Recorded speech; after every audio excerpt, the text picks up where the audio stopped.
los miedos, sacarlos afuera, pintarse la cara, color esperanza, tentar al futuro con el corazón.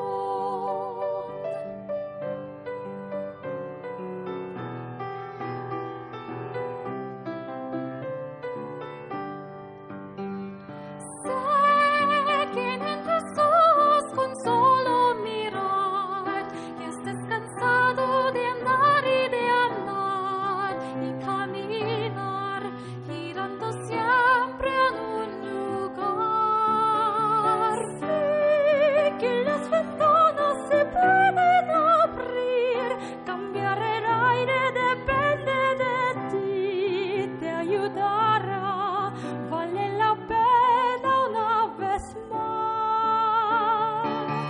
Saber que se puede, quiere que se pueda, quitarse los miedos, sacarlos afuera, pintarse la cara, color esperanza, tentar al futuro con el corazón. Saber que se puede, quiere que se pueda, quitarse los miedos, sacarlos afuera, pintarse la cara, color esperanza, tentar al futuro con el corazón. Pintarse la cara, color esperanza, tentar al futuro con el corazón.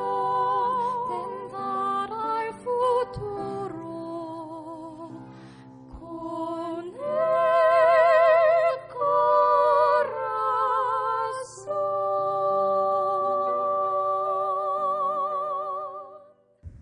Our one-line mind lecture for this week is fill your heart with gratitude and dark thoughts will naturally leave you. There is a very famous experiment with an isolated rat put in a cage with 2 bottles of water. One water is just plain drinking water and the other one was water with drugs. Since this rat was isolated and depressed and lonely, he always had to keep on looking for these drugs for extra pleasure.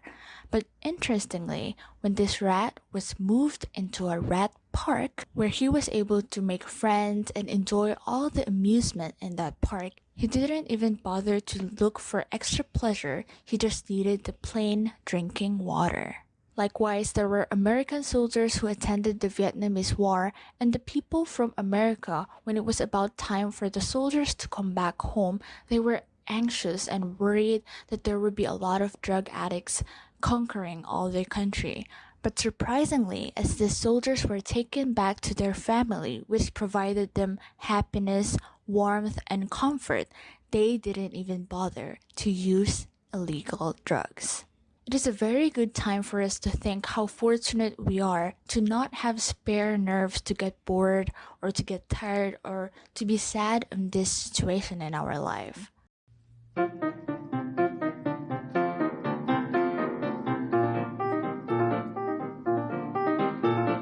Zippity-doo-dah, zippity-yay, my oh my, what a wonderful day. Plenty of sunshine heading my way.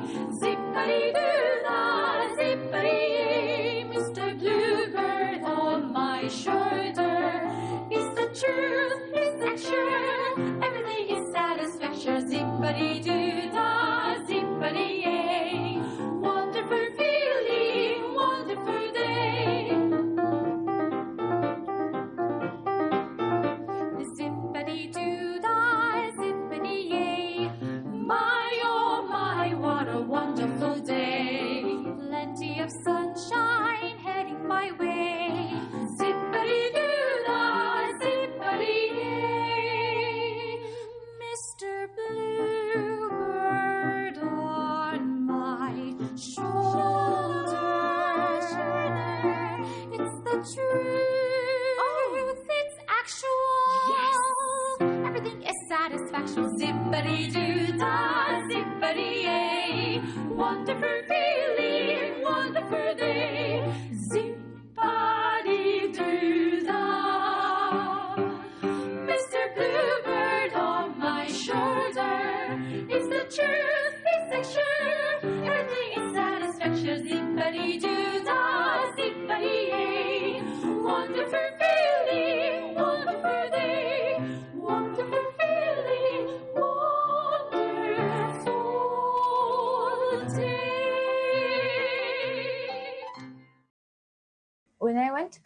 as a GNC, I met a lot of people, but the first few people that I met were the very welcoming and very helpful for me because it was my time where I had to adapt to a new environment.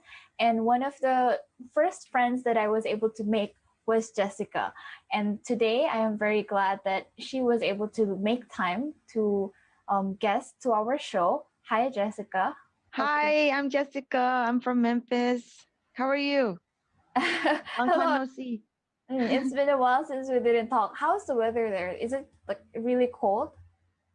Um, as of now, the room is kind of warm, but it's cold outside. Is it like So autumn season there? yes, it's fall season. So it's Mm, getting cold. Sometimes it's raining and sometimes sunny. But these days has been cold, just cool mm. weather.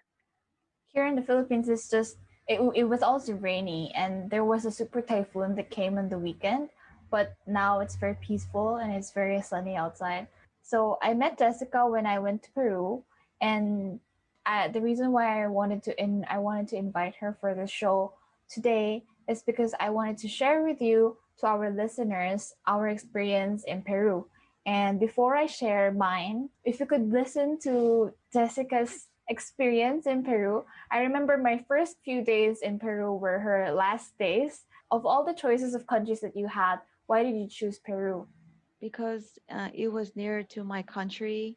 The cousin of my branch manager suggested that I should attend Peru because I think it'd be really good for me. And then I thought about it for a while and then asked my parents. And of course, it was a faraway country from my where I live. So, and it was a change for them. But I told them that, I really want to go and see uh, a change, something different from, my normal life. So, if your parents weren't fully supportive, what would have been the reason why they weren't that like fully supportive? They wanted to know why I would go to a country for that long, for about a year, and what's the reason. And I guess as parents, I guess they want to know the reason why I would go to a country for that long. How about your friends in university or something? In 2017, I was just getting into college. Well, actually, 2 years. So I haven't told anybody. It was kind of like unexpected because during that time we had an event going on. We were preparing for Christmas cantata. Christmas cantata was finishing, and after that, it was I didn't get the chance to even talk to my friends about it. So You mentioned that Peru is not a faraway country from where you are, and so it wasn't that difficult of a choice for you to make to go to Peru. Like in my case, for example, I came from the Philippines, so biggest challenge for me in my first few days was the jet lag because time difference is like night and day difference. That kind of things were the ones I had to struggle with in the first few days. How about you? Did you encounter any problems at first? for me, it was the weather. I was expecting like a more hot weather. It was totally different from what I imagined. It was more colder weather. So it was a jump from where I was and then to the country. So your country right now, I mean, where you came from, it wasn't that cold, and when you went there, it was super cold. Yes. I believe you were based in Lima when you went to Peru, because I believe like all the Good News Corps students, how I was based in the capital city in the main where the main branches. While you were staying in Lima, I mean, while you were staying in Peru, did you also get to go to other cities other than Lima? Oh, yes. I get to go to Mantanilla and Barranca. The time when I went to Barranca, it was the, I went with one other volunteer well, actually two other volunteers from Jamaica. And then, um, so we stayed there for a while. I think as they were preparing for every time there's like a kids, for the Children's camp? kids, yeah, children's camp. I could see that their kids was very smart, also very helpful, with their parents. And so when a lot of kids come, I was like, wow, they prepare all these crafts and the story time and everything, for the kids to come and hear the story. So I was really amazed. For me, if I think that I couldn't able to do that, if prepare everything, for the kids. So I could see that how they can pour their heart. And then also there was a time where with English because her child was learning English, and I did not know. Like I think the money there is the use called soul, and so it was my first time in my life in a foreign country. It was just for volunteering, right? But they really, really thankful towards me. So they donated to me like a few souls. And so in my life, in America, like I wouldn't like receive that much, like even that little, like to me, it's so precious. And I was really thankful. And that I can never forget. So that's a really great moment. Which local branch was this? Barangka. If you were to compare the people that you usually meet in your place and the people that you met when you spent time with in Barranca, what do you think would have been the biggest difference? I would say the biggest difference is I get to be close with a couple of people there because in Lima is such a huge kind of like a big city, and so you don't get to meet the neighbors because it's more like a city, right? But in Barranca is more like a little bit further away, like out in the country. So you get to meet more people and also the people that they know around there and visit. And also there was this one grandma, I can see how she dressed, you know, and it's really interesting because it shows their culture. And then the local like store is more like a food food place store, and yeah, get to more like close with the community. Do you think Peruvians have a very different culture from Americans? Yes, the people in Peru, they're very open and very caring, and also like in America, I think not a lot of students, like my college level students, open out to you like that, like very easily. It will take them some time. They more like keep to themselves, unless you approach them. But for I think it's for every person is different. Like either most of them close or not bothered by other people. I guess not as much as in Peru. Peru's more like as a society, they connect with one another and help each other, and also yeah, I think it's really good relationship.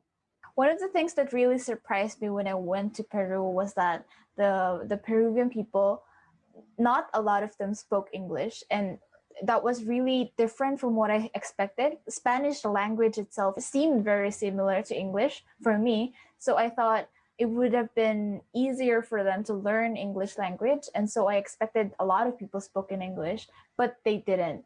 I was very surprised at this. Did you also have that kind of culture shock? Things that you weren't expected, and when you bumped into it, like you had to overcome. One culture shock for me was the greeting, like how they greet when I went to visit people, like I guess visit people that they know. They would kiss on each side of the cheek and very close too. So it's very different from American culture where we have some sort of distance. For me, it was kind of awkward for me to be that close, to each other's face, just for greeting. Mm. Even for me, when I went there, just because of the fact that I spoke English and knew a little bit more English than they did, I was in charge of many English camps. That was for my days after you left. And so, did you also get to organize English camps by yourself or with the Jamaican GNCs? I don't remember about English camp. Ah, really? Or Yeah, what just kind of, what were the main activities that you did? oh, we visited schools for teaching a different language from IYF. It was me, volunteer from Jamaica, and also volunteer from Korea. We all teach the language. Some students come and then they learn Korean, they learn English like this. So we spend a couple of days, several days in a school, and then yes, I think weekly Saturdays. So all three of us, GNC from Jamaica, GNC from Korea, and me, and also one youth leader, and then also another lady. We went together to one school. and then we get to volunteer to help students learn English and learn Korean if they're interested, and also um, of course, we also get to eat delicious food there for lunch. And yeah, I think a lot of students are very interested in learning the language. Are a lot of students also interested in learning Korean language? Oh yes, definitely. They really love because of the K-pop culture and it's very famous there, especially a lot of students, girls, they really interested in the Korean culture and the Korean language. Can you say that they're more interested in Korean language and Korean culture than English? I would say yes. The volunteer is a male, but Aside from teaching language in the university, can you share with us like more other activities that you did in 1 year? we had Korean camp in Lima, and also I was volunteer to be helping teaching kids camp. So it was really hard for me because I didn't know it was my first time. So I had to get their attention because I know kids are very active, but I had to get some advice. But for me, it was quite an experience because I was really nervous at the same time, but I could see kids follow very well. Only thing is maybe improving my interacting with the kids with the language because I was so nervous, so I couldn't really like comfortably connect with the kids, but it's more like um, but I could see that the kids follow well, when I was teaching English. And for the Korean camp, actually the Korean camp was when I first, I think that was my one of my first event when I arrived in Peru. And I could see the other volunteers previously there, they were helping out with the kitchen, preparing for the Korean food. And so, um, yeah, so it was a lot and it was a lot of activities. I just remember that moment when I get to approach with the volunteers there and the Peruvians, and they're very open. We to talk about a lot of things while helping out with the preparation for the Korean camp. I remember them saying that you've also visited some kind of a beach after typhoon, and then you helped the local government there picking up garbage and stuff. Can you also like tell us a story about that? Were you there? Oh, yeah, yeah, yeah. It's been a long time. So now that I'm thinking back, we were wearing yellow shirts with the company. I think it was the government. Yeah, the government shirts. And so with not just with the GNC, but also other volunteers that were there, like Peruvian volunteers. I see there was a lot of course, there was a lot of waste at the beach, and then we were helping out. And um, so also there was a time where we had dance time. It was more like exercise time. So it was more enjoying together and with the community, I guess. It was a fish smell, as any ocean has a fish smell. So I can remember the seaweed smell and the time it was a breeze. So it was pretty good. Walking through the rocks, the big rocks, and participating together with the other volunteers and the creeks, and just walking down the beach is really fun, with working together with the other volunteers. How do you think it's beneficial for your GNC life that you got to meet people from different cultures? So it's really good that I get to listen and hear their language because the only thing, the words I remember, when I first time went to Peru, like was only hola, uno, dos, tres, cuatro, cinco, seis, like this, and also gracias and de nada and que paso or things like that. But I never really like understood like their conversation. It was a challenge for me, but when after like I would say 6 months or so, I get to understand a bit better what they're talking, and then it's really fun for me. Like when I get to meet new people from the country and working together at the, especially at the beach, then I can just say I can easily talk to them, start a conversation. So it's like, oh, where you're from? Oh, soy de Estados Unidos, soy de Memphis, like this. And then, you know, it's really fun for me, like exciting, to get to meet new people and then start a conversation. Did you also get into arguments with some people there? Because I did. Of If you could tell a course. story. Yes. So of course, as we're meeting different people from different background, different culture, of course we will run into problems as well. That's a definite. And so for me it was the one, I think it was the younger Jamaican GNC. So I think it's because we had, I don't know, I a different personality, and also like for her, for me when I look at her, I don't know, is she having a bad day or what? I have no idea, like because it was really different from the other people, like very chill. So we had, of course, a few arguments here and there, like we couldn't understand why, we had that problem. I don't know. When I think back, maybe because I was just judging from my eyes, like her personality, like, oh, it's very different. Like, I have no idea. Right now, it's been a long time now, so I can't remember what was the reason why. But I definitely think is no communication, no connection, our heart. Because since we, like, when one person, like, think we're so right, or we close our heart, then the connection cuts off. That's why there can only be arguments and judgment. I think that towards the end, I don't know, I was really, really thankful to them. I don't know about their hearts towards me, but for me, I'm really thankful towards them. It was just a matter of, talking and sharing, and opening our hearts, because that can resolve the miscommunication. As for them, I'm not sure. Like, if, because I think because we have different personality. For me, I was expecting like an older sister, connecting with the older sister. I'm the only one from the United States that came there. So for me, I was, wanting to have a close relationship, like with like a sister.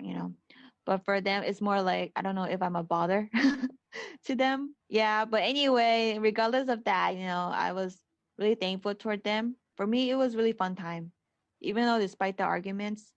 I think, yeah, it was more like joking, like either like bothering each other like this for fun. I think it's a matter of communicating and understanding. For me, if you know Allison, the architect, do you remember her? Okay, so there's a Hoven named Allison, and she used to live in the same room with me when the Koreans left, and she was a local volunteer.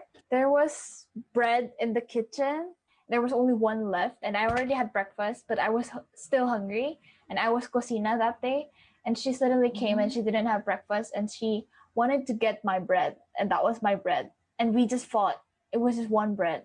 And I didn't know that she didn't have breakfast, and she just suddenly, like, she was very sensitive when she came to the kitchen and like demanding for the bread, and it was mine. So like I didn't want to give her, and I was really irritated that she was very sensitive. We ended up fighting over a bread that night. I think like somebody told me, oh, Allison actually didn't have breakfast, that's why she was sensitive, blah blah blah. And so after I understood her situation and she understood my situation, like I was in cocina, so I was kind of stressed and all this. That's why I wanted to get the bread and stuff. After that, like we could talk. And now one of the people that I really cannot forget in Peru was Allison, because she's the one who I fought with. So it kind of remind me of another story. It was also one of the Jamaican GNC, but the older one. We were in Barranca, so she was my roommate. I don't remember what we fought for, but when we had a conversation after with the branch leader there, how like we have to learn to live together because not everyone can match each other standards. Her standard is different from my standard, and so the branch leader was there, was talking like, oh, if one day, we each, of course, going to get married, we can not like, like match as in like 100% everything, as there's a different personality. So we have to learn to open about each other about that. Maybe she doesn't like the way I do things, or maybe I don't like the way she do things. So there's, I think, accepting and opening up about it. How about the food? a totally big difference because my family, there, of course we live in America, and I was born in America, but I was raised with Vietnamese food culture and also American food, like fast food. So I was grown with both of them. And so for me, the food in Peru was totally different from the one I was used to, but it was really delicious. And especially the drinks, as in like not alcohol drinks, but as in tea, like they actually got a flower, literally like a flower, and make tea out of it, and sugar and water and boiling it. So I was like, whoa, I never see anyone like in real life, like as in person, see they boil the flowers, and make drink out of it. Did you get to learn to cook some cuisine? Oh yes, I get to learn um, arroz con leche with one of the from the volunteer in the office. I get to come to her house and she made arroz con leche, which is rice with milk. How do you cook arroz con leche? You first is you wash the rice. As the rice is cooking, you can put in once the rice is cooked well, then she put in the milk. It's like a can of milk, and then like a cow can milk, and then also she put in like a cinnamon stick, and then also the flour. I don't know what's it called in English, but it's like a dry flour, hard. Oh, anise. I remember anise. She put those in, and then of course cooking it until it thickens, and then she, yeah, and then I think that's it. Yeah, and then she served it to me in like one big cup. Like for me, I was used to like the small portion amounts of it when I was like in Lima or in other places, but for the first time she gave me like a huge amount because there was only her and me, so, so she gave me a huge amount, so of course you get full really easily, but I think the taste is better when you eat little by little, like you get amounts little by little instead of like one huge, because it gets, how to say, your mouth boring. But that was my one of my favorite desserts. How was your first experience with ceviche? I would say because since I come from a background where my parents, especially my mom, like let me try like so many different foods, growing up. So for me, it wasn't surprising because I can know that the lemon flavor, and then it's seafood. So um yeah, it wasn't something new to me because I was used to the lemony flavor. So it wasn't as shocking to me as to other people. But because I come from a background like my parents like exposed me to a lot of different food. Like because also in Vietnamese dish they also have lemon too. Here in the Philippines, there are Vietnamese restaurants, there are Vietnamese places that serve pho, the noodles. Oh, Uh, which, uh-huh. which Peruvian food do you think is nearest to pho? That's kind of hard. Yeah, I think Yeah. it's hard too. Because like now thinking about it, like there's no Peruvian food like that, like soup and noodles. Yeah. Let's say for example, you were in Peru for 12 months, let's say, or 10 months. Which month do you think, or which part of your GNC life, let's split it to beginning and middle part and ending part. Which was your favorite and which was the most memorable? During in the middle of my GNC year, because I went through, for me, there of course there was ups and downs, and so there was a lot of challenges, but the amazing thing is, I overcame the challenge because there was a lot of first time for me, a lot of events to participate. As you know, I'm really shy, I'm really nervous. I remember in high school, like going up to doing a presentation, my heart would be pounding. I could hear my heart pounding, and my ears turning red. So for me, during my GNC year will be the most memorable because there's so many things going on, and so many events, one after the other. So, and then many first time too. So I think really it's a memorable time. Especially there was like a Chinese festival, there was Korean camp, there was of course I think there was more than one Korean camp, and then of course the World Camp in Peru, a lot of activities. So I think that's the most memorable to me.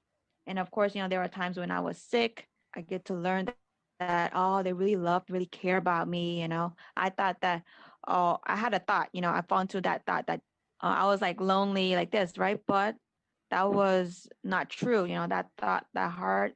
Can you brief us what you did in the morning, from the morning up to the point that you go to bed? Okay, so for the schedule, mm, okay, I'll just share what I remember. So the morning time, of course, there's an early morning service. We wake up maybe 5:30, or actually we have, if we have to prepare a lot of things in the morning, like I don't need to prepare a lot of things, just wear my clothes and 4:30 and then 5 o'clock we meet, you know, like I just go like a few minutes before 5 for the meeting.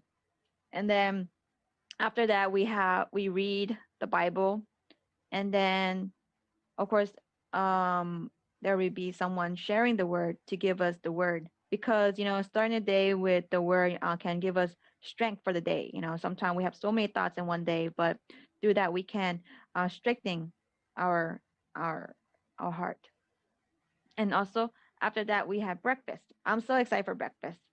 So so it was really, you know, something I'm hoping for. Then after breakfast, I guess was cleaning time. So uh, breakfast we would have like bread, and we would have what else? For me, I love like again, I really love the drinks, you know, like the tea. You know, it's my favorite thing, like the warm teas that they have. And then bread, and there was like butter and jam and um yeah, and then egg if the egg, yeah, boiled egg. And then of course it varies from morning. And then we clean up time. We all have our schedule, like area where we clean. So either the bathroom or the hallway or the office or the level of the floor. So depending on the area, we get our stuff from the closet. You know, there they distribute the cleaning materials. So the cleaning materials, different from America, because in America we have so many different types of brooms, so many different types of design, right? But in Peru, there's only one type of design. The only difference is the colors. It's like the whole country has the same broom, you know? so you know, and then they had like a big nice squeegee, you know, like a big long stick squeegee. You know, usually we only have like short squeegee for like, I don't know, the windows or the car or something like that. But their squeegee is like for the floor. Like that's my first time ever see that big squeegee like that. So it was really interesting because they also like, after they pour water on the floor, the floor is kind of like a hard tile floor. So using a squeegee like after using to rake off the water, you know, slide off the water. So that was really fun and really interesting too. And then the towel, like a one square towel, like with a hole in it to put in the squeegee stick to mop dry the floor. So after that cleaning, you know, I guess we had, yeah, after cleaning we had our time to change, to dress up, to get ready for the day, like wherever it may be, like we go. And also yeah, and then lunchtime, after lunchtime we also have cleaning help. It was our turn to clean, to help with the kitchen or dishwashing. Actually, you know, I think it's depending on the on the events, you know, because if there was an event, I think it varies, you know, like the schedule. So either going out to witness, going out to promotion, preparing to go later in the morning, or going out, depending if, for example, we were going out for donation time, like if our team, one of the volunteers to go donation time, then we go early in the morning, different from the other volunteer schedule. So depending on what we're doing for the day or what's planned for us, then it's a little bit different. Or going to school teaching will be different too. When it was about your time to leave Peru after your GNC life, how did you feel? I was just preparing mentally, really, like preparing to go back into the world to me, because a lot of people there, they ask me, oh, what are you going to do when you come back to America? So I was assuming, you know, because Christmas cantata, because Crystal Cloud tour is like every year. And so, but depending on the city, like if the city is small, then it may come, may not come. But I was guessing that I'll be preparing for Crystal Cloud when I come back to America. And it did. That was what I did when I came back to America. So yeah, the people there are very like caring and very um you know, they give like gifts and also like the letters to me, they write letters to me. And so that's the biggest difference for me, especially in America. Of course, in America, they might write letters, but like not as a lot.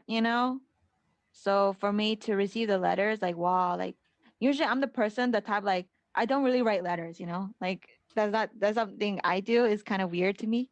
But when I learn that from them, I can learn that how precious it is to just even write a letter. Even though I'm kind of not the person that do those kind of things. But I was really thankful to them. And then even one volunteer there like drew a picture of me, like like a drawing. So I was like, whoa. And then also taking pictures. So I guess I prepared myself to, go back to America to get ready pretty well. But before that, I think I had, fallen to darkness because I was, falling to my thought like, oh my God, what to do when I come to back America. I was worried about a lot of things, like, oh, what to do, how I could continue school. But after, seeing the people there, like I was, they had a service where reading the Bible, right, with the others. And I decided to not attend the music practice, instead listen to the word.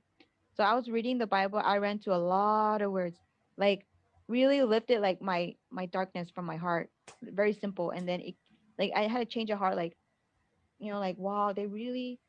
I remember the times that they really talked to me and communicated, and the fun times. Like, how can I forget that? Why did I forget that? So um yeah, so it was a become a really thankful heart. Mhm. Did it ever strike your mind that you wanted to stay longer in Peru? For me, it was about 11 months. It wasn't a plan for me to stay longer because because there was a plan for me to go back to America to prepare for study in the fall. So at that time when I came back, it was around July, only August or something. So it was the right time for me to go back to school. So it wasn't an option for me to stay longer. And I think compared to other volunteers that stay only for like 4 months, I think it would be a different story because they would want to stay longer, right? But for me, 11 months was pretty long. And also it was also the right time for me to um actually the plan was there already for me to go back to America to study. Hmm. So when you went back to America to study, were you able Hmm. to get used to going back to your previous environment easily?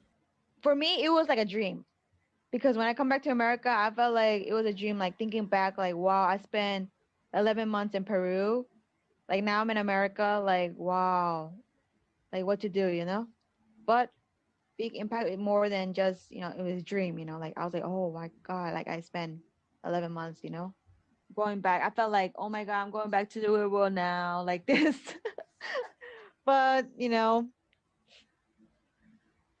I think it was, yeah. And also like there was a Chris event too, so um adjusting, it was like a lot of schedule, so it was really how to stay heavy like schedule for me. And then also going continue my career, it was kind of difficult. I was also looking for a job too. I was desperate. I was desperate to look for a job um for my school, to pay for my classes. So how are you managing to attend the IYF events right now, even if you're a student? I cannot manage because I received the guidance from the manager here, branch here in Memphis. So that's why how I can continue to move forward with my study and with the IWAF projects and events, because otherwise I cannot do it by myself. um because of their care and love, so I can able to go move forward and also change my major the following year. Good. From which to which major did you shift, and why did you think of doing it? I shift from being an electrical engineer for that I've been doing for 2 years, and then the half part is when I come back to America, fall of 2017, and then they suggested Spanish. It was a hard decision. Think, oh, I already studied for 2 years. Like, why am I, changing my major? I should just finish it. Just 2 more years, and I'll be done. But the thing is, it was difficult for me. It was, I would say, second or third year, and I was already struggling because engineering got like difficult, and you have to know a lot of things from previous. But actually, originally, I didn't have an interest. Now that I think about it, it's not because, oh, I forgot about the back. Like, I don't want to use that as an excuse. Like, oh, I don't remember previous. It's more like it's out of my control. I cannot continue the major because I did not have any background on it like the other students on electrical engineering, like the information, everything. There's some students that learn in high school. There's some students learning because their parents are. So for me, I cannot use excuse as in, oh, I forgot everything before. No, that's not the reason. It just wasn't for me, compared to other students. It wasn't a path that was directed for me for my life. So receiving the guidance to do Spanish is something um, at first I hesitated, but I decided, okay, this is if this is what God wants me to do, let's go. So I changed everything last moment for the following semester. Aside from USA Cantata, like what kind of events is your branch preparing right now? Yes, so in the past summer, we did Korean World Camp. No, yeah, we did Korean camp, World Camp, retreat. And of course, this is not just at Memphis branch, but also is with the headquarter, New York, and East Coast of United States. So as across America, we do together because the different branches in America, we participate together. And so right now, currently, we are having a seminar. After this, we're going to be preparing for CLF, which stands for Christian Leaders Fellowship. How do people react on IYF keep on having virtual events? And so even some try to like even participate, even though their schedule is busy, but they try to participate. Even just for certain part of the day, they couldn't understand all of it, but they would try to participate as much as they can.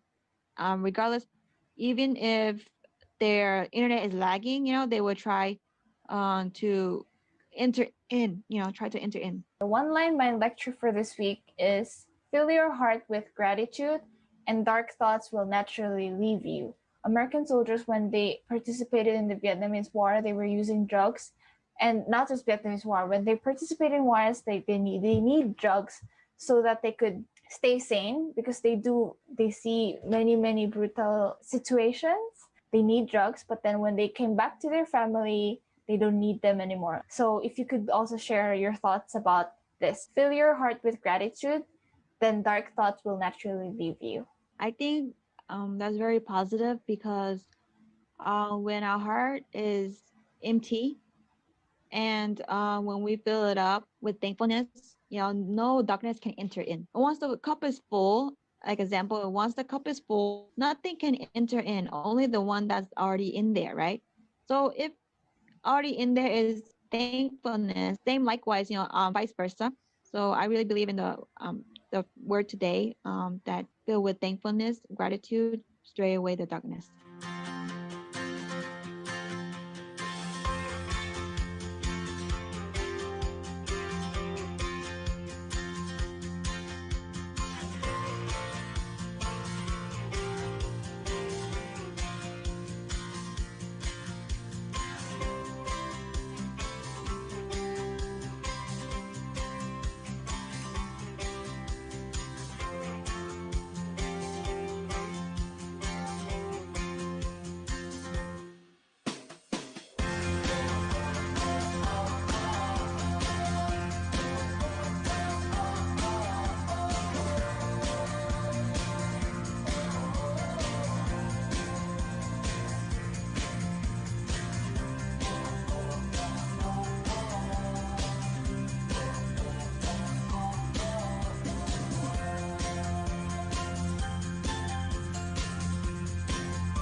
chanterai de tout cœur les merveilleux de mon papa Yahvé.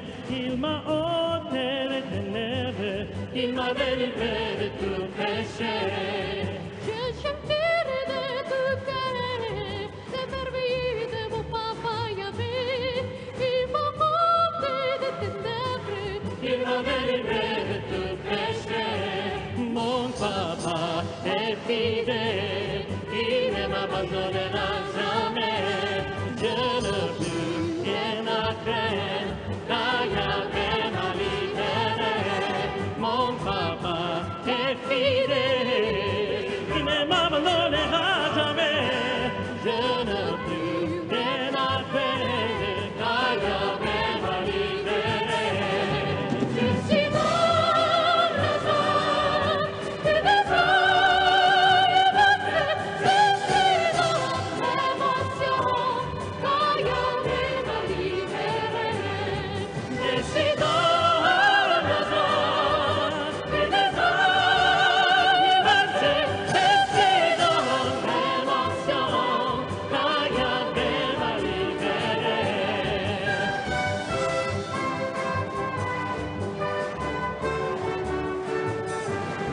Je chanterai de tout cœur les merveilleux de mon papa Yahvé. Il m'a ôté des ténèbres. Il m'a délivré de tout péché. Mon papa est fidèle. Il ne m'abandonnera jamais. Je ne plus rien à craindre. Car Yahvé m'a libéré. Je suis dans la joie et les je suis dans l'émotion, car Yahvé m'a libéré. Je suis dans la joie et les je suis dans l'émotion, car Yahvé m'a libéré. Car Yahvé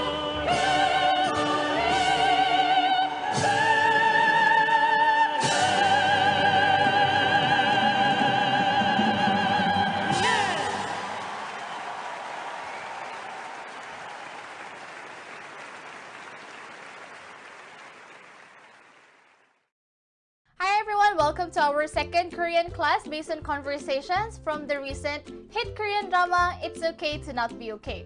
Many of you must have clicked this video out of curiosity sa mean birthday song na kinakanta ng mga Koreans. But first, pag-aaralan muna natin yung conversation na naganap sa birthday ni Eunyoung sa episode 10 at kung paano kinanta yung birthday song na to para sa kanya. Tsaka yung reaction niya dito. Let's start today's class with Juri's mom serving miyeokguk to Eunyoung. 선물은 이걸로 퉁쳐. 선물은 이걸로 퉁쳐. 선물은 이걸로 퉁쳐.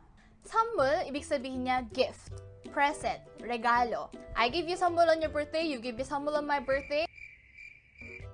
선물, 선물 means regalo. 이거 means this. 이거, 저거 means that. 이거, 저거. This and that. Tulad noon sa Korea, meron ding term na sinasabing igot, 저got. Igot literally means this thing. 저것 literally means that thing. Pero pag ginawa siyang mas simple, sinasabing 이거, 저거. 이거, 저거. 이것, 저것, this and that. 퉁쳐. 퉁쳐. Ito naman ay isang Korean slang na ginagamit siya to say, let's call it even. Halimbawa, di ba ganito? Sa Christmas party natin, binigyan kita ng brand new cellphone. Wow. Tapos ikaw, yung binigay mo sa akin, coffee mug. Pwede mo bang sabihin, 퉁쳐? Let's call it even. Pwede ba yun? Korean culture kasi yung dahilan kung bakit kumakain ng miyeokguk, seaweed soup, ito kasi yung madalas na sinuserve sa mga pregnant mom para magkaroon sila ng milk at pagre-recover nila ng health nila pagkatapos manganak. Kaya mula noon, every birthday, kumakain ng miyeokguk. So this time, di ba yung nanay ni Juri, pinaglutuan ng miyeokguk si Eunyoung para sa birthday niya. 입에 맞아? 응, 그럭저럭. 입에 맞아? 입에 맞아? Does it suit your taste? Usually, di ba pag nagkatapos natin nagluto, tapos nag-serve tayo sa iba, ang tinatanong natin, or expected din yung tanungin, 맛있어? Masarap ba? 맛있어요? 맛있어요? Pero ang sinabi niya dito, 입에 맞아? Does it satisfy your taste buds? 맛있어? Or 맛없어? 맛있어 means masarap. 맛없어 means hindi masarap. O 맛없어. 응, 그럭저럭. Yes, somehow. O 그럭저럭. Pwedeng ibig sabihin nito, so-so. Pwede naman. Okay na. Pwede na. Pwede na. 그럭저럭. 다행이네. 다행이네. 마부ti naman. 다행이네. 다행이다. 작가님 생일 축하드려요. 작가님 생일 축하드려요. 작가님, di ba natutunan na natin this means author. And 생일 축하드려요. 생일 yung birthday. Tapos yung 축하해 or 축하드려요 means congratulations. So pwede natin sabihin na 결혼 축하해요.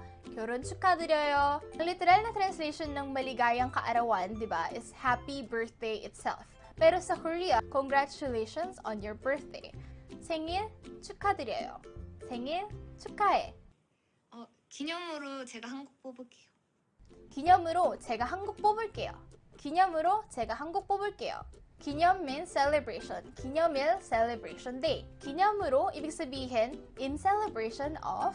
생일 축하 기념으로, 결혼 기념으로, 제가 I am 한 곡 뽑을게요.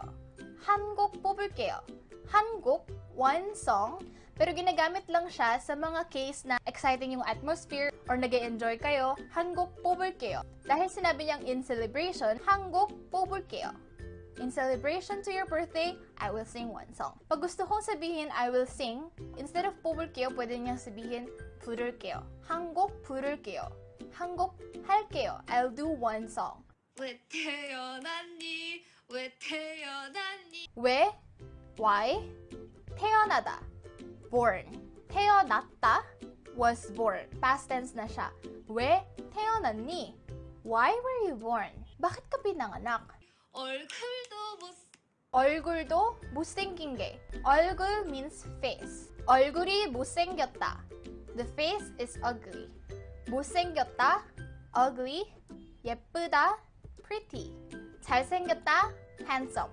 ugly. 귀엽다. Cute. Yung part na to, naputol siya kasi parang nakonsensya siya agad kay Eunyoung. 얼굴도 왜 태어났니? 왜 태어났니? 얼굴도 못생긴 게 왜 태어났니? Bakit ka pa pinanganak?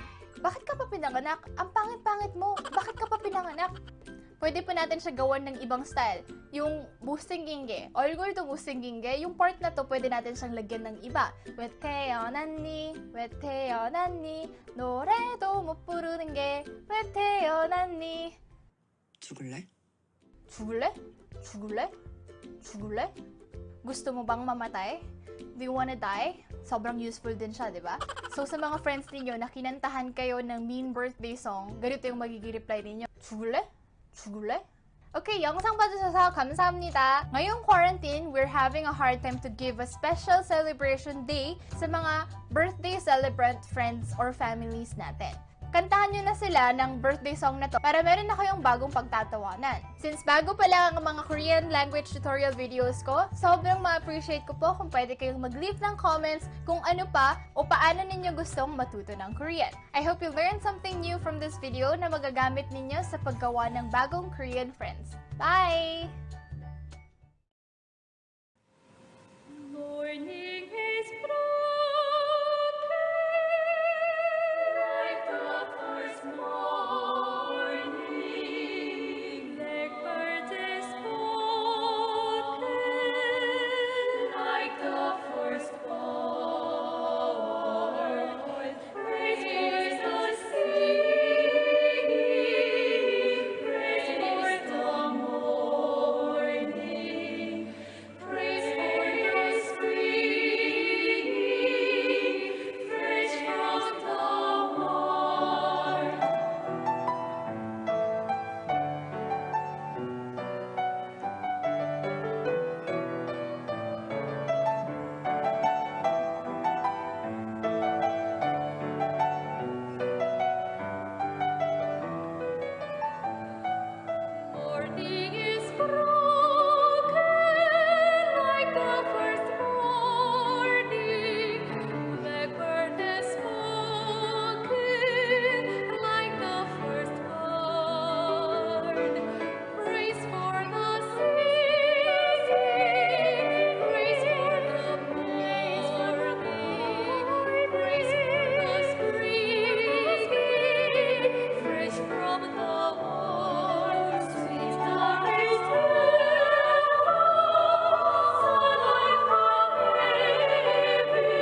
Magandang araw sa ating lahat, mga kapatiran at mga tagapakinig.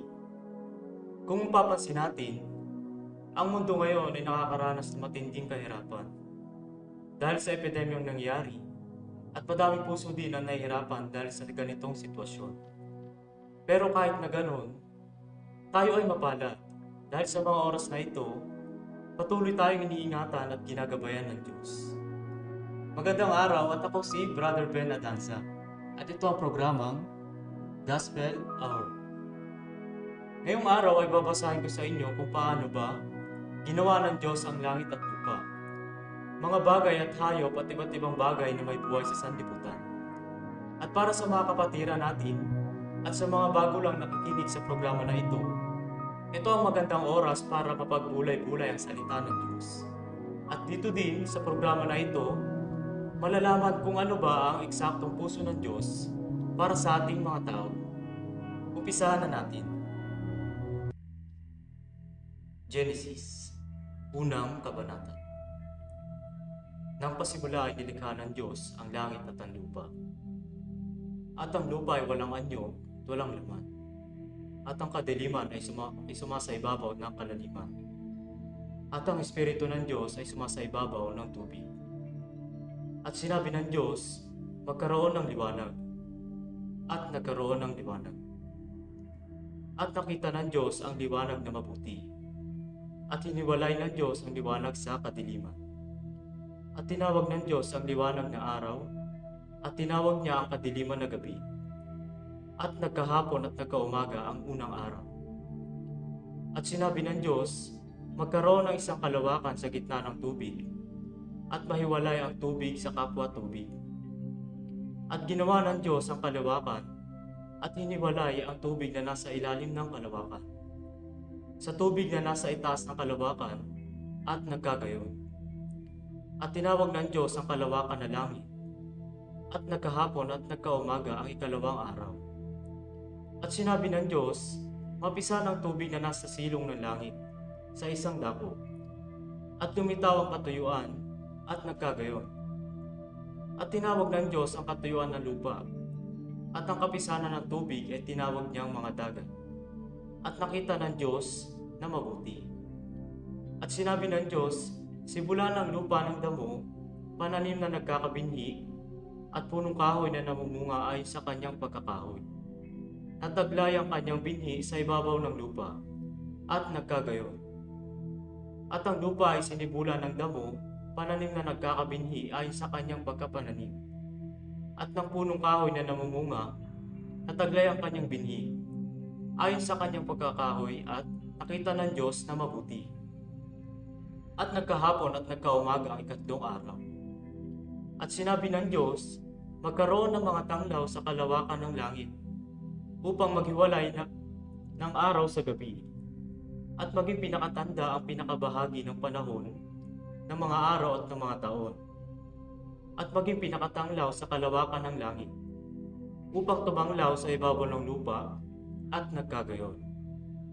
At nilikha ng Diyos ang dalawang malaking tanglaw. Ang malaking tanglaw ay upang magpuno sa araw, at ang maliit na tanglaw ay upang magpuno sa gabi. Nilikha rin niya ang mga bituin. Ang mga inilagay ng Diyos sa kalawakan ng langit, upang tumanglaw sa ibabaw ng lupa, at upang magpuno sa araw at sa gabi, at upang maghiwalay ng liwanag sa kadiliman. At nakita ng Diyos na mabuti. At nagkahapon at nagkaumaga ang ikaapat na araw. At sinabi ng Diyos, bukalan ng sagana ang tubig ng mga gumagalaw na kinapal na may buhay, at magsilipad ang mga ibon sa itaas ng lupa sa luwal na kalawakan ng himpapawid. At nilikha ng Diyos ang malalaking hayop sa dagat at ang bawat may buhay na kinapal na gumagalaw, na ibinukal ng sagana ng tubig ay sa kanya-kanyang uri, at ang lahat ng may pakpak na ibon ay sa kanyang uri, at nakita ng Diyos na mabuti.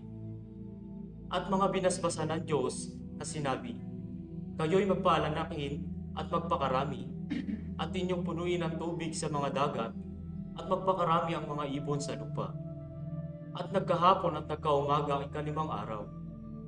At sinabi ng Diyos, Bukala ng lupa ng mga may buhay na kinapal, ayon sa kanya-kanyang uri ng hayop, at ng mga kinapal na umuusad, at ng mga ganid sa lupa, ayon sa kanya-kanyang uri, at nagkagayon. At nilikha ng Diyos ang ganid sa lupa ayon sa kanyang uri, at ang hayop ayon sa kanyang uri, at ang bawat umuusad sa ibabaw ng lupa, ayon sa kanya-kanyang uri, at nakita ng Diyos na mabuti. At sinabi ng Diyos, lalangin natin ang tao sa ating larawan, ayon sa ating wangis, at magkaroon sila ng kapangyarihan sa mga isda sa dagat, at sa mga ibon sa ipapawid, at sa mga hayop at sa buong lupa, at sa bawat umuusad na nagsisiusad sa ibabaw ng lupa. At nilalang ng Diyos ang tao ayon sa kanyang sariling larawan. Ayon sa larawan ng Diyos, siya'y nilalang. Nilalang niya sila na lalaki at babae. At sila'y binasbasan ng Diyos, at sa kanila'y sinabi ng Diyos, kayo'y magpaalalakin at magpakarami, at kalahatan ninyo ang lupa, at inyong supilin, at magkaroon kayo ng kapangyarihan sa mga isda sa dagat, at sa mga ibon sa impapawid, at sa bawat hayop na gumagalaw sa ibabaw ng lupa.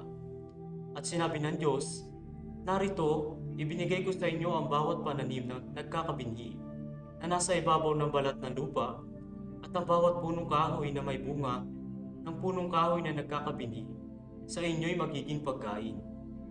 At sa bawat hayop sa lupa, at sa bawat ibon sa impapawid, at sa bawat nagsisiusad sa ibabaw ng lupa, na may buhay, at binigay ko ang lahat na pananim na sariwa na pinakapagkain, at nagkagayon. At nakita ng Diyos ang lahat ng kanyang nilikha, at narito at napakabuti, at nagkahapon at nagkaumaga ang ika-6 na araw. Ikalawang kabanata. At nayari ang langit at ang lupa, at ang lahat na natatanaw sa mga iyon. At ng ika-7 araw ay nayari ng Diyos ang kanyang gawang ginawa, at nagpahinga ng ika-7 araw sa madlang gawa niyang ginawa. At binasbasan ng Diyos ang ika-7 araw at ang kanyang ipinangilin, sapagkat siya ipinagpahinga ng Diyos sa madlang gawang kanyang nilikha at ginawa. Ito ang pinangyarihan ng langit at ng lupa. Nang likhain noong araw na gawin ng Panginoong Diyos ang lupa't langit. At wala pa sa lupang kahoy sa parang, at wala pang anumang pananim na tumutubo sa parang, sapagkat hindi pa pinaulanan ng Panginoon Diyos ang lupa, at wala pang taong magbukid ng lupa. Ngunit may isang ulap na napaitaas buhat sa lupa at tinilig ang buong ibabaw ng lupa. At nilalang ng Panginoong Diyos ang tao sa alabok ng lupa, at hininga ng kanyang mga butas ng ilong, nang hininga ng buhay, at ang tao ay naging kaluluwang may buhay. At naglagay ang Panginoon Diyos ng isang halamanan sa Eden, sa dakong silanganan, at nilagay niya roon ang taong kanyang nilalang.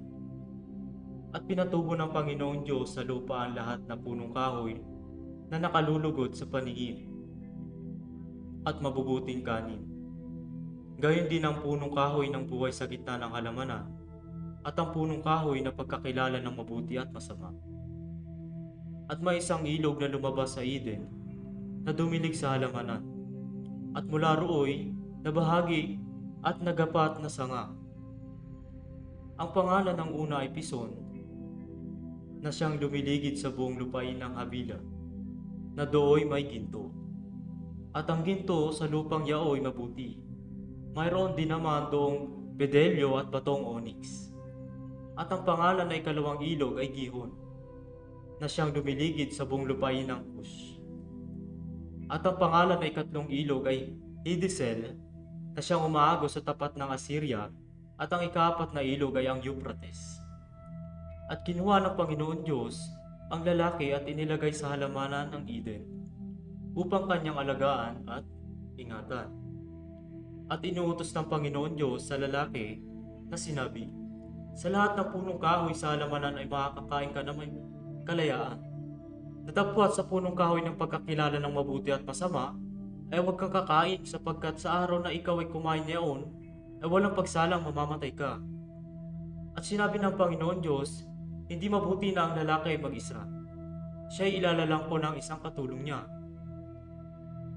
At nilalang ng Panginoon Diyos sa lupa ang lahat ng hayop sa parang, at ang lahat ng ibon sa himpapawid. At pinagdadala sa lalaki upang maalaman kung anong itatawag niya sa mga iyon. At ang bawat itinawag na lalaki sa bawat kinapal na may buhay ay ayon ay naging pangalan niyaon. At pinangalanlan ng lalaki ang lahat ng mga hayop at ang mga ibon sa himpapawid.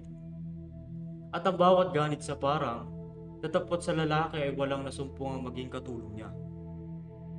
At hinulugan ng Panginoon Diyos ng di kawasang himbing ang lalaki. At siya'y natulog at kinuha ang isa sa kanyang mga tadyang at pinagpaghilom ang laman sa dakong yaon. At ang tadyang na kinuha ng Panginoon Diyos sa lalaki ay ginawang isang babae. At ito'y dinala niya sa lalaki. At sinabi ng lalaki, ito nga'y buto ng aking mga buto at sa laman ng aking laman. Siya'y tatawaging babae sapagkat sa lalaki siya kinuha. Kaya't iniwan ng lalaki ang kanyang ama at ang kanyang ina at makikipisan sa kanyang asawa at sila'y magiging isang laman. At sila'y kapwahubad, ang lalaki at ang kanyang asawa, at sila'y hindi nagkakahiyaan. Ikatlong kabanata. Ang ahas nga ay lalong tusok kaysa alinman sa mga hayop sa parang na nilikha ng Panginoon Diyos.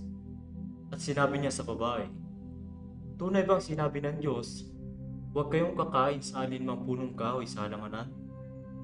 At sinabi ng babae sa ahas, sa bunga ng mga punong kahoy sa halamanan ay makakakain kami. Tatapot sa bunga ng punong kahoy na nasa gitna ng halamanan ay sinabi ng Diyos, huwag kayong kakain yaon, ni huwag ninyong hipuin, baka kayo'y mamatay. At sinabi ng ahas sa babae, tunay na hindi kayo mamamatay, sapagkat talastas ng Diyos na sa araw na kayo'y kumain yaon ay madidilat nga ang inyong mga mata, at kayo'y magiging parang Diyos na nakakilala ng mabuti at masama. At nang makita ng babae na ang bunga ng punong kahoy ay mabuting kanin at nakalulugod sa mga mata at kahoy na namananasa upang mapapanta sa tao, ay pumita siya ng bunga niyaon at kinain. At binigyan din niya ang kanyang asawang kasama niya at ito'y kumain. At nadilat kapwa ang kanilang mga mata at kanilang nakilalang sila'y mga hubad at sila'y tumahi ng mga dahon ng puno ng igos at kanilang ginawang panapi. At narinig nila ang tinig ng Panginoon Diyos na lumalakad sa halamanan sa kulimlim ng araw. At nagtago ang lalaki at kanyang asawa sa harapan ng Panginoon Diyos sa pagitan ng mga punong kahoy sa halamanan. Tinawag ng Panginoon Diyos ang lalaki at sa kanya'y sinabi, saan ka naroon? At sinabi niya, narinig ko ang iyong tinig sa halamanan at ako'y natakot, sapagkat ako'y hubad at ako'y nagtago. At sinabi niya, sino nagsabi sa iyong ikaw ay hubad? Nakakain ka ba ng bunga ng punong kahoy na inutos ko sa iyong huwag mong kainin? At sinabi ng lalaki, ang babaeng binigay mo sa aking kasamahin ay siyang nagbigay sa akin ng bunga ng punong kahoy at aking kinain. At sinabi ng Panginoon Diyos sa babae, ano itong iyong ginawa? At sinabi ng babae, dinaya ako ng ahas at ako'y kumain. At sinabi ng Panginoon Diyos sa ahas, sapagkat ginawa mo ito, ay sumpain ka ng higit sa lahat ng hayop at ng higit sa bawat ganit sa para. Ang iyong tiyan ang ilalakad mo at ang alabok ang iyong kakanin sa lahat ng mga araw ng iyong buhay. At papagalitin ko ikaw at ang babae, at ang iyong binhi at ang kanyang binhi, ito ang dudurog ng iyong ulo, at ikaw ang dudurog ng kanyang sakong. Sinabi niya sa babae, pararamihin ko lubha ang iyong kalumbayan at ang iyong paglilihi. Manganganak kang may kahirapan, at sa iyong asawa ay paihinuhod ang iyong kalooban, at siya'y papanginoon sa iyo. At kay Adam ay sinabi, sapagkat iyong dininig ang tinig ng iyong asawa, at kumain ka ng bunga ng punong kahoy na aking inutos sa iyo na sinabi, huwag kang kakain yaon, sumpain ng lupa dahil sa iyo. Kakain ka sa kanya sa pamamagitan iyong pagpapagal sa lahat ng mga araw ng iyong buhay. Ang sisibol niyaon sa iyo ay mga tinig at dawag, at kakain ka ng mga pananim sa parang. Sa pawis ng iyong muka ay kakain ka ng tinapay, hanggang sa ikaw ay mauwi sa lupa, sapagkat diyan ka kinuha, sapagkat ikaw ay alabok at sa alabok ka uuwi. At tinawag na Eva ng lalaki ang kanyang asawa, sapagkat siya ang naging ina ng lahat ng mga nabubuhay. At ginawa ng Panginoon Diyos si Adam at ang kanyang asawa na mga kasuotang balat, at sila'y dinamitan. At sinabi ng Panginoon Diyos, narito, ang tao ay naging parang isa sa atin, na nakakilala ng mabuti at masama, at baka ngayon iunat na ang kanyang kamay, at pumintas naman ang bunga ng punong kahoy ng buhay, at kumain ng mabuhay magpakailanman. Kaya pinalaya siya ng Panginoon Diyos sa halamanan ng Eden, upang kanyang bukirin ang lupaing pinagkunan sa kanya. Ano pat itinaboy ang lalaki at inilagay sa silanganan ng halamanan ng Eden ang mga kerubin, at ang isang nagdiningas na tabak na umiikot upang ingatan ang daang patungo sa kahoy. Dapat na kabanata. At nakilala ng lalaki si Eva ng kanyang asawa, at siya'y naglihi at ipinanganak si Cain. At sinabi, nagkaanak ako ng lalaki sa tulong ng Panginoon. At sa muli ay pinanganak ang kanyang kapatid na si Abel. At si Abel ay tagapangalaga ng mga tupa, datapwat si Cain ay mangbubukid ng lupa. At nangyari nang lumalakad ang panahon, ay nagdala si Cain ng isang handog ng mga bunga ng lupa sa Panginoon. At nagdala rin naman si Abel ng mga panganay ng kanyang kawan at ng mga taba ng mga yaon. At nilingap ng Panginoon si Abel at ang kanyang handog, datapwat hindi nilingap si Cain at ang kanyang handog. At nag-init na mainam si Cain at namanglaw ang kanyang mukha. At sinabi ng Panginoon kay Cain, bakit ka nag-init? At bakit ka namanglaw ang iyong mukha? Kung ikaw ay gumawa ng mabuti, di ba ikaw ay mamarapatin? At kung hindi ka gumawa ng mabuti, ay nahahandusay ang kasalanan sa pintuan, at sa iyo'y pahihinuhod ang kanyang nasa. At ikaw ang papanginoon niya. At yao'y sinabi ni Cain sa kanyang kapatid na kay Abel. At nangyari, nang sila'y nasa parang ay nagtindig si Cain laban kay Abel na kanyang kapatid, at siya'y kanyang pinatay. At sinabi ng Panginoon kay Cain, saan naroon si Abel na iyong kapatid? At sinabi niya, ewan ko, ako ba'y tagapagbantay sa aking kapatid? At sinabi niya, anong iyong ginawa? Ang tinig ng dugo ng iyong kapatid ay dumadaing sa akin mula sa lupa. At ngayon sinumpa ka sa lupa na siyang nagbuka ng bibig na tumatanggap sa iyong kamay ng dugo ng iyong kapatid.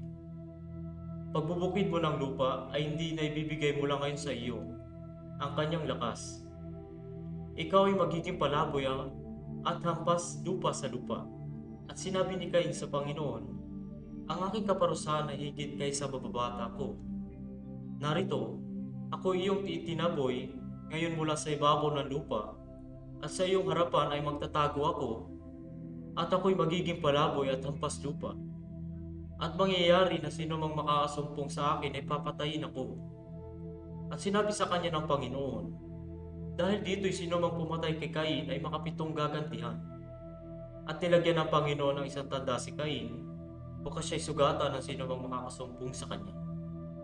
At tumalis si Cain sa harapan ng Panginoon at tumahan sa lupain ng Nod, sa silanganan ng Eden. At nakilala ni Cain ang kanyang asawa, at siya'y naglihi at ipinanganak si Enoch. At siya'y nagtayo ng isang bayan at tinawag ang bayan ayon sa pangalan ng kanyang anak, Enoch. Ang naging anak ni Enoch si Irad, at naging anak ni Irad si Meheluel, at naging anak ni Mehuahel si Metusael, at naging anak ni Metusael si Lamech. At si Lamech ay nag-asawa ng dalawa, ang pangalan ng isa ay Ada at ang pangalan ng ikalawa ay Zila. At naging anak ni Ada si Jabal, na siyang naging magulang ng agsintahan sa mga toda at may mga hayop. At ang pangalan ng kanyang kapatid ay Jubal, na siyang naging magulang na lahat na tumutugtog ng alpa at ng plauta. At tungkol kay Zila ay pinanganak naman niya si Tubal-Cain, na namamanday ng lahat ng kagamitang patalim na tanso at bakal. At ang kapatid na babae ni Tubal-Cain ay si Naama. At sinabi ni Lamech sa kanyang mga asawa, Ada at Zila, pakinggan ninyo ang aking tinig.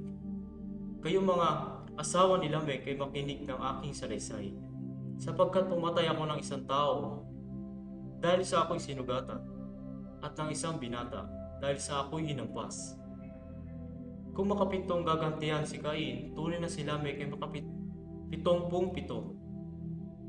At nakilalang muli ni Adam ang kanyang asawa at nanganak ng isang lalaki, at tinawag ang kanyang pangalan na Seth, sapagkat anya'y binigyan ako ng Diyos ng ibang anak na kanili ni Abel, sapagkat siya'y pinatay ni Cain. At nagkaanak naman si Seth ng isang lalaki, at tinawag ang kanyang pangalan na Enos. Noon ay pinasimula ng mga tao ang pagtawag ng pangalan ng Panginoon. Ikalimang kabanata. Ito ang aklat ng mga lahi ni Adam. Ang araw na lalangin ng Diyos ang tao. Sa wangis ng Diyos siya ay nilalang. Lalaki at babae sila nilalang, at sila'y binasbasan. At tinawag na Adam ang kanilang pangalan ng araw na sila'y lalangin. At nabuhay si Adam ng 130 taon, at nagkaanak ng isang lalaking kanyang kawangis na hawig sa kanyang larawan, at tinawag ang kanyang pangalan na Seth. At ang mga naging araw ni Adam pagkatapos na may panganak si Seth ay 800 taon, at nagkaanak ng mga lalaki at mga babae. At ang lahat na araw na kinabuhay ni Adam ay 930 taon, at siya'y namatay. At nabuhay si Seth ng 105 taon, at naging anak ni Enos. At nabuhay si Seth pagkatapos na ipanganak si Enos ng 807 taon, at nagkaanak ng mga lalaki at mga babae. At ang lahat na naging araw ni Seth ay 912 taon, at siya'y namatay. At nabuhay si Enos ng 70 taon, at naging anak si Kainan. At nabuhay si Enos pagkatapos na ipanganak si Kainan ng 815 taon, at nagkaanak ng mga lalaki at mga babae. At ang lahat na naging araw ni Enos ay 905 taon, at siya'y namatay. At nabuhay si Kainan ng 70 taon, at naging anak si Mahalalel. At nabuhay si Kainan pagkatapos na ipanganak si Mahalalel ng 840 taon, at nagkaanak ng mga lalaki at mga babae. At ang lahat na naging araw ni Kainan, 910 taon, at namatay. At nabuhay si Mahalalel ng 65 taon, at naging anak si Jared. At nabuhay si Mahalalel pagkatapos na ipanganak si Jared ng 830 taon, at nagkaanak ng mga lalaki at mga babae. At ang lahat na naging araw ni Mahalalel ay 875 taon, at namatay. At nabuhay si Jared ng 162 taon, at naging anak si Enoch. At nabuhay si Jared pagkatapos na ipanganak si Enoch ng 800 taon, at nagkaanak ng mga lalaki at mga babae. At ang lahat naging araw ni Jared ay 962 taon, at namatay. At nabuhay si Enoch na 65 taon, at naging anak si Metusalem.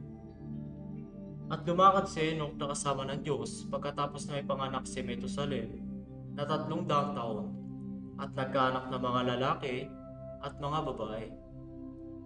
At ang lahat na naging araw ni Enoch ay 365 taon. At lumakad si Enoch na kasama ng Diyos, at di siya nasumpungan sapagkat kinuha ng Diyos. At nabuhay si Metusalem ng 187 taon, at naging anak si Lamech. At nabuhay si Metusalem pagkatapos na may panganak si Lamech ng 782 taon, at nagkaanak ng mga lalaki at mga babae.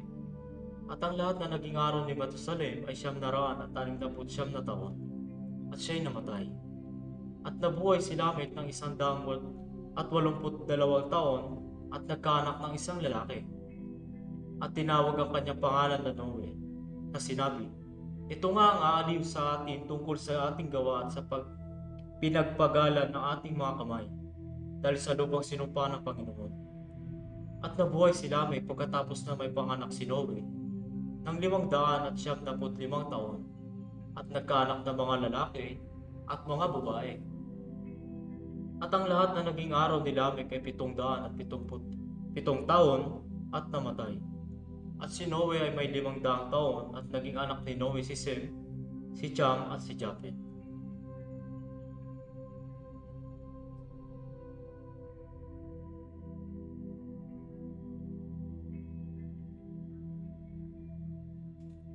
Ka-6 na kabanata. At nangyari nang magpasimula na dumami ang mga tao sa balat ng lupa at magkaanak ng mga babae, na nakita ng mga anak ng Diyos na magaganda ang mga anak na babae ng mga tao, at sila'y nangagsikuha na kanya-kanyang asawa sa lahat na kanyang pinili. At sinabi ng Panginoon, ang aking espiritu ay hindi makikipagpunyagi sa tao magpakailanman, sapagkat siya ay may laman, gayon may magiging 120 taon ang kanyang mga araw. Ang mga higante na ay nasa lupa ng mga araw na iyon. At pagkatapos din naman na makisiping ang mga anak ng Diyos sa mga anak na babae ng tao, at mga kaanak sila ng kanila, ang mga ito rin ang naging makapangyarihan ng unang panahon ng mga lalaking bantog. At nakita ng Panginoon na mabigat ang kasamaan ng tao sa lupa, at ang buong haka ng mga pag-iisip ng kanyang puso ay pawang masama na lamang parati. At nagsisi ang Panginoon na kanyang nilikha ang tao sa lupa at nalumbay sa kanyang puso. Sinabi ng Panginoon, dilipulin ko ang tao na aking nilalang sa ibabaw ng lupa. Ang tao at gayon din ang hayop, at ang mga umuusad at ang mga ibon sa ipapawid, sapagkat pinagsisihan ko na aking nilalang sila. Tatapat si Noe ay nakasumpong ng biyaya sa mga mata ng Panginoon. Ito ang mga lahi ni Noe. Si Noe ay lalaking matuwid at sakdal noong kapanahunan niya. Si Noe ay lumalakad na kasama ng Diyos. At nagkaanak si Noe ng 3 lalaki, si Sem, si Cham, at si Japhet. At sumama ang lupa sa harap ng Diyos, at ang lupa ay napuno ng karahasan. At tiningnan ng Diyos ang lupa, at narito sumama sapagkat pinasama ng lahat ng tao ang kanilang paglakad sa ibabaw ng lupa. At sinabi ng Diyos kay Noe, ang wakas ng lahat ng tao ay dumating sa harap ko, sapagkat ang lupa ay napuno ng karahasan dahil sa kanila, at narito, sila'y aking lilipulin kalakip ng lupa. Gumawa ka ng isang sasakyang kahoy na gopher, gagawa ka ng mga silid sa sasakyan, at iyong sisiksikin sa loob at sa labas ng sahig. At ganitong paraan gagawin mo, 300 siko ang haba ng sasakyan, 50 siko ang luwang, at 30 siko ang taas. Gagawa ka ng isang durungawan sa sasakyan, at wawakasan mo ang 1 siko sa takong taas. At ang pintuan ng sasakyan ay ilalagay mo sa tagiliran.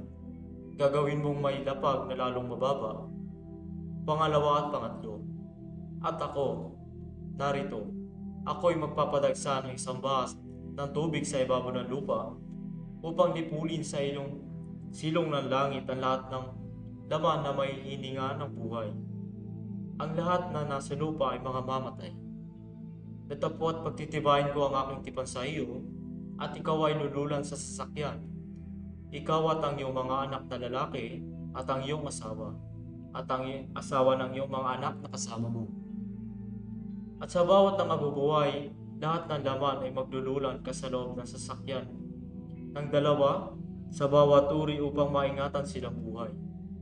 Nakasama mo, lalaki at babae, ang kinakailangan. Sa mga ibon ayon sa kanilang uri, at sa mga hayop sa kanilang uri.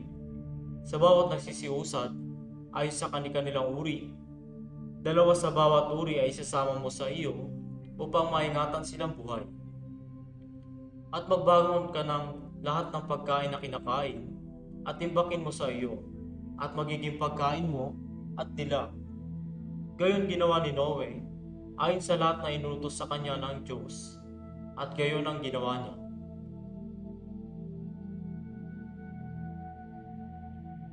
Ikapitong kabanata.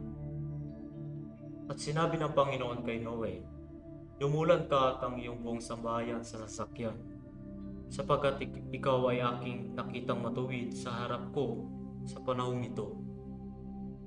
Sa bawat malinis na hayop ay kukuha ka ng tigpipito ng lalaki at ng kanyang babae. At sa mga hayop na hindi malinis ay 2 ng lalaki at ng kanyang babae. Gayon din naman sa mga ibon sa iyong papawid, tigpipito ng lalaki at ng babae, upang ingatang binhing buhay sa ibabaw ng buong lupa. Sapagkat 7 araw pa at pauulanan ko na ang ibabaw ng lupa ng 40 araw at 40 gabi. At aking lilipulin ang lahat ng may buhay na aking nilikha sa balat ng lupa. At ginawa ni Noe ayon sa lahat na inutos sa kanya ng Panginoon. At may 600 taon si Noe nang ang baha ng tubig ay dumagsa sa ibabaw ng lupa. At lumulan sa sasakyan si Noe at ang kanyang mga anak at ang kanyang asawa at ang mga asawa ng kanyang mga anak dahil sa tubig ng baha. Sa mga hayop na malinis at sa mga hayop na hindi malinis, at sa mga ibon at sa bawat umuusad sa ibabaw ng lupa, ay 2 dumating kay Noe sa sasakyan, na lalaki at babae ayon sa inuutos ng Diyos kay Noe. At nangyari ng pagkaraan ng 7 araw na ang tubig ng baha ay umapaw sa ibabaw ng lupa sa ika-600 taon ng buhay ni Noe ay 2 buwan. Sa ika-17 araw ng buwan ng araw ding yaon ay nangasira ang lahat ng bukal ng lubang kalaliman at ang mga durungawan ng langit ay nabuksan. At umulan sa ibabaw ng lupa ng 40 araw at 40 gabi. Nung araw din yaon ay lumulan sa sasakyan si Noe at si Sem at si Cham at si Japet na mga anak ni Noe at ang asawa ni Noe at ang 3 asawa ng kanyang mga anak na kasama nila. Sila at ang bawat hayop gubat ay ayon sa kanilang uri, lahat ng hayop na maamo ayon sa kanilang uri, at bawat umuusad sa ibabaw ng lupa ayon sa kanyang uri, at bawat ibon ayon sa kanyang uri, lahat ng sari-saring ibon. At nagsidating kay Noe sa sasakyan na 2 ang lahat ng hayop na may hininga ng buhay. At ang mga nagsilulan ay lumulang lalaki at babae ng lahat ng laman, gaya ng inuutos sa kanya ng Diyos. At kinulong siya ng Panginoon. At tumagal ang baha ng 40 araw sa ibabaw ng lupa, at lumaki ang tubig at lumutang ang sasakyan, at tatas sa ibabaw ng lupa. At dumagsa ang tubig sa lumaking mainam sa ibabaw ng lupa, at lumutang ang sasakyan sa ibabaw ng tubig.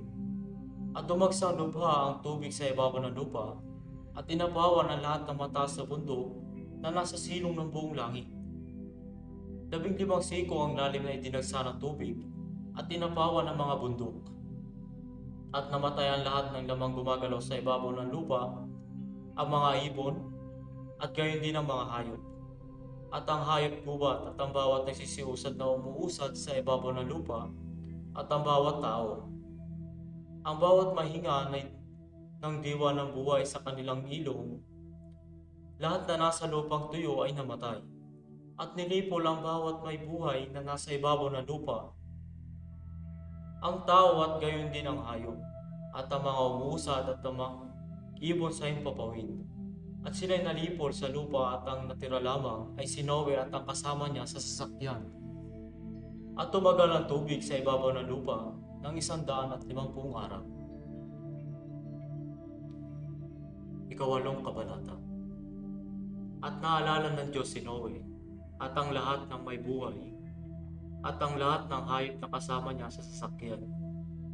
At nagpahihip ang Diyos ng isang hangin sa ibabaw ng lupa at humupa ang tubig. Natakpan din ang mga bukal ng kalaliman at ang mga dungawan ng langit. At napigil ang ulan sa langit. At humupang patuloy ang tubig sa lupa, at kumati ang tubig pagkaraan ng 150 araw. At sumadsad ang sasakyan ng ika-7 buwan na ika-17 araw ng buwan sa ibabaw ng mga bundok ng Ararat. At ang tubig ay nagpatuloy ng paghupa hanggang sa ika-10 buwan. Ng ika-10 buwan ng unang araw ng buwan ay nakita ang mga taluktok na mga bundok. At nangyari, pagkaraan ng 40 araw na binuksan ni Noe ang dumawan ng sasakyan ng kanyang ginawa, at siya'y nagpalipad ng isang uwak at ito'y nagparoon pa rito hanggang sa natuyo ang tubig sa lupa. At nagpalipad siya ng isang kalapati upang tingnan kung humupa na ang tubig sa ibabaw ng lupa. Tatapat hindi nakasumpong ang kalapati nang madapuan ang talampakan ng kanyang paa at nagbalik sa kanya sa sasakyan sapagkat ang tubig ay nangasa ibabaw pa ng buong lupa. At inuunat ang kanyang kamay at hinawakan at pinasok niya sa sasakyan. At naghintay pa ng muling 7 araw. At muling pinalipad ang kalapati sa labas ng sasakyan. At ang kalapati ay nagbalik sa kanya ng dakong hapon. At narito't may dalang isang dahong sariwa ng ulibo sa tuka. Sa gayon ay naunawa ni Noe na humupa na ang tubig sa lupa. At naghintay pang muli siya ng 7 araw at pinalipad ang kalapati at hindi na muling nagbalik pa sa kanya. At nangyari ng taong ika-601 ng unang buwan ng unang araw ng buwan ay natuyo ang tubig sa ibabaw ng lupa at inalis ni Noe ang takip ng sasakyan at tumanaw siya at narito't ang ibabaw ng lupa ay tuyo. At ang 2 buwan ng ika-27 araw ng buwan ay natuyo ang lupa. At sinabi ng Diyos kay Noe na sinasabi, "Lumunsad ka sa sasakyan, ikaw at iyong asawa, at ang iyong mga anak, at ang mga asawa ng iyong mga anak na kasama mo. Ilabas mong kasama mo ang bawat may buhay na kasama mo sa lahat ng laman, ang mga ibon at ang mga hayop at ang mga bawat nagsisiusad na umuusad sa ibabaw ng lupa, upang magsipanganak ng sagana sa lupa, at magpaalanakin at magsidami sa ibabaw ng lupa." At lumunsad si Noe at ang kanyang mga anak, at ang kanyang mga asawa, at ang mga asawa ng kanyang mga anak na kasama niya. Ang bawat hayop, bawat umuusad, at bawat ibon, anumang gumagalaw sa ibabaw ng lupa ayon sa kanya-kanyang angkan, ay nagsilunsad sa sasakyan. At pinagtayo ni Noe ng 100 bana ang Panginoon, at kumuha ng lahat na malinis na hayop, at sa lahat na malinis na ibon, at naglagay ng mga handog na susunugin sa ibabaw ng dambana. At sinamo ng Panginoon ang masarap na amoy. At nagsabi ang Panginoon sa sarili, "Hindi ko na muling susumpain ang lupa dahil sa tao, sapagkat ang haka ng pusong ng tao ay masama mula sa kanyang pagkabata, ni hindi ko na muling lilipulin pa ang lahat na nabubuhay na gaya ng aking ginawa. Samantalang ang lupa ay lumalagi, ay hindi mga lilikat ang paghasik at pag-aani, at ang lamig at init, at ang tag-araw at tag-inaw, at ang araw at ang gabi."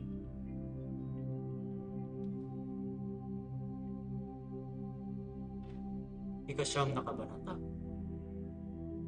At binasbasan ng Diyos si Noe at ang kanyang mga anak, at sa kanila'y sinabi, "Kayo magpaalanakin at magpakarami, at inyong kalatan ng lupa.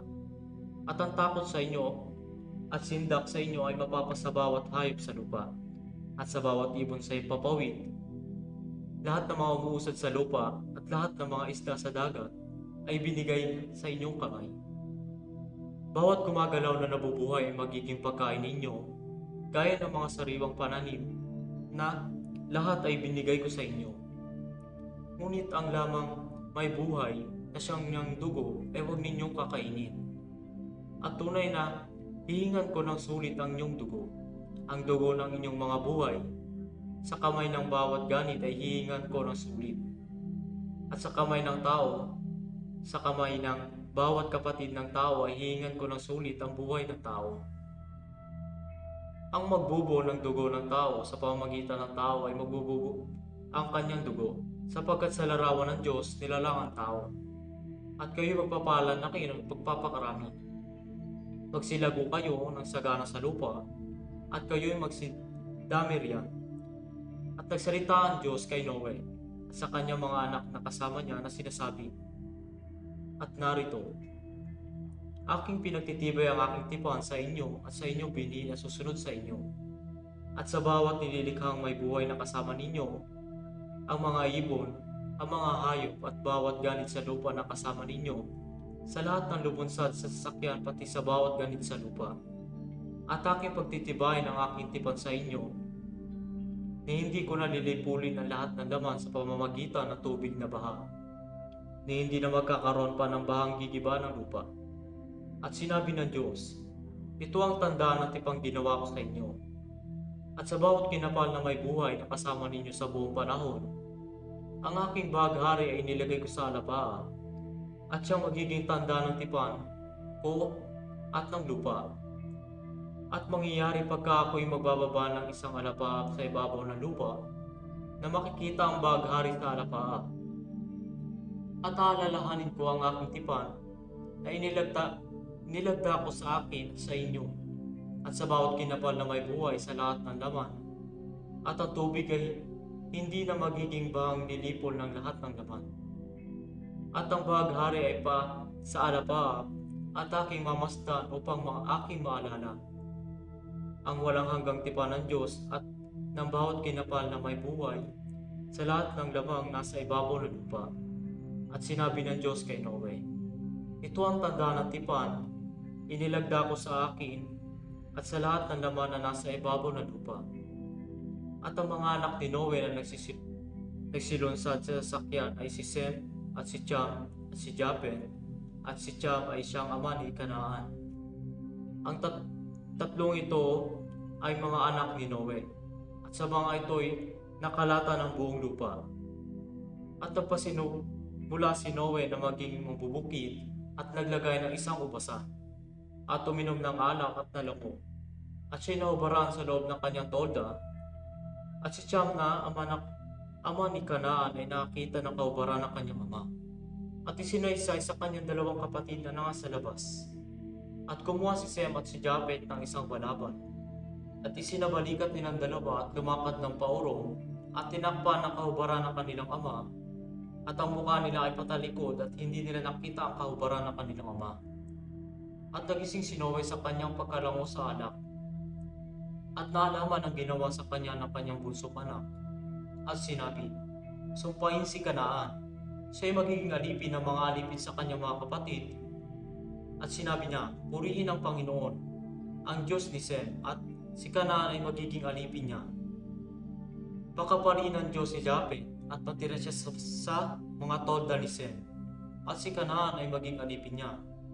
At nabuhay si Noe pagkaraan ng bahang gumunaw ng 350 taon. At ang lahat na naging araw ni Noe ay 950 taon at namatay. 10 kabanata. Ito nga at saling-saling lahi ng mga anak ni Noe, si Sem, si Cham, at si Japet, at sila'y nangagkaanak pagkaraan ng bahang gumunaw. Ang mga anak ni Japet, si Gomer, at si Magog, at si Maday, at si Jaban, at si Tubal, at si Mesek, at si Tiras. At ang mga anak ni Gomer, si Askenaz, at si Rifat, at si Togarma. At ang mga anak ni Jaban, si Elisa, at si Tarsis, si Sitim, at si Dodanim. Sa mga ito nangabahagi ang mga pulo ng mga bansa sa kanilang mga lupain, na bawat isa ay ayon sa kanya-kanyang wika ay sa kanya-kanyang angkan sa kani-kanilang bansa. At ang mga anak ni Cham, si Cush, at si Mizraim, at si Put, at si Kanaan. At ang mga anak ni Cush, si Seba, at si Habila, at si Sabta, at si Raama, at si Sabtek, at ang mga anak ni Raama, si Sheba, at si Dedan. At naging anak ni Cush si Nimrod, siya nagpasimulang maging makapangyarihan sa lupa. Siya'y makapangyarihang maangaso sa harap ng Panginoon, kaya't karaniwang sabihin, gaya ni Nimrod, na makapangyarihang maangaso sa harap ng Panginoon. At ang pinagmulan ng kanyang kaharian ay ang Babel, at ang Erek, at ang Akkad, at ang Kalne sa lupain ng Shinar. Buhat sa lupain niyaon ay napasa Assyria at tinayo ang Ninive, at ang Rehobotir at ang Kala, at ang Rasen sa pagitan ng Ninive at ng Kala na siyang malaking bayan. At naging anak ni Mizraim si Ludim at si Ananim at si Lehabim at si Naptuhim at si Patrusim at si Kasluim na siyang pinagbuhatan ng mga Pilisteo at ang Kapturim. At naging anak ni Kanaan si Sidon na kanyang panganay at si Het. At ang Jebuseo at ang Amoryo at ang Gergeseo at ang Heveo at ang Arseo at ang Sineo at ang Aradyo at ang Samaryo at ang Amateo. At pagkatapos ay kumalat ang mga angkan ng Kananeo. At ang hangganan ng Kananeo ay mula sa Sidon, kung patungo sa Gerar hanggang sa Gaza, kung patungo sa Sodoma at Gomora, at Adma at Zeboim hanggang sa Lasa. Ito ang mga anak ni Cham, ay sa kanilang angkan, ay sa kanilang wika, sa kanilang mga lupain, sa kanilang mga bansa. At nagkaroon din naman ng mga anak si Sem na ama ng lahat ng mga anak ni Heber na siya rin lalong matandang kapatid ni Japhet. Ang mga anak ni Sem, si Elam at si Asur at si Arphaxad at si Lud at si Aram, at ang mga anak ni Aram, si Uz at si Hul at si Geder at si Mas. At naging anak ni Arphaxad si Sala at naging anak ni Sala si Heber. At nagkaanak si Heber ng 2 lalaki. Ang pangalan ng una ay Peleg, sapagkat sa mga araw niya nahati ang lupa, at ang pangalan ng kanyang kapatid ay Joktan. At naging anak ni Joktan si Almodad, at si Shelet, at si Hazarmabet, at si Zer, at si Hadoram, at si Uzal, at si Dikla, at si Obal, at si Abimael, at si Sheba, at si Ophir, at si Habila, at si Jobad. Lahat ng ito ay mga naging anak ni Joktan. At ang mga tahanan nila ay mula sa Mesa, kung patungo sa Separ na siyang bundok sa silanganan. Ito ang mga anak ni Sem ay sa kanilang angkan, ay sa kanilang wika, sa kanilang lupain, ay sa kanilang bansa. Ito ang mga angkan ng mga anak ni Noe ay sa kanilang lahi, kanilang bansa, at sa mga ito nangabahagi ang mga bansa pagkatapos ng bahang gumunaw.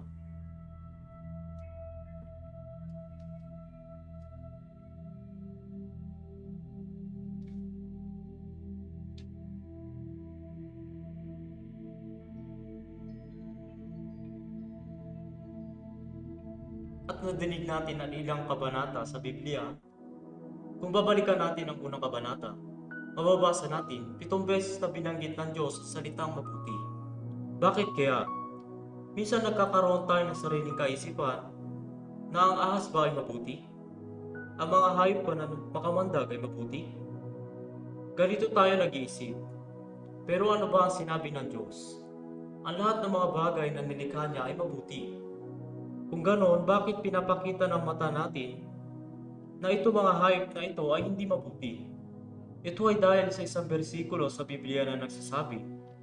Buksan natin sa Isaiah 55:8. Sinasabi, sapagkat aking pag-iisip ay hindi ninyo pag-iisip, o ang inyong mga lakad ay aking mga lakad, sabi ng Panginoon. Kaya dito, malinaw na sinasabi sa ating mga pag-iisip ay sobrang malayo at milyon-milyong milya ang layo na sa kaisipan ng Diyos.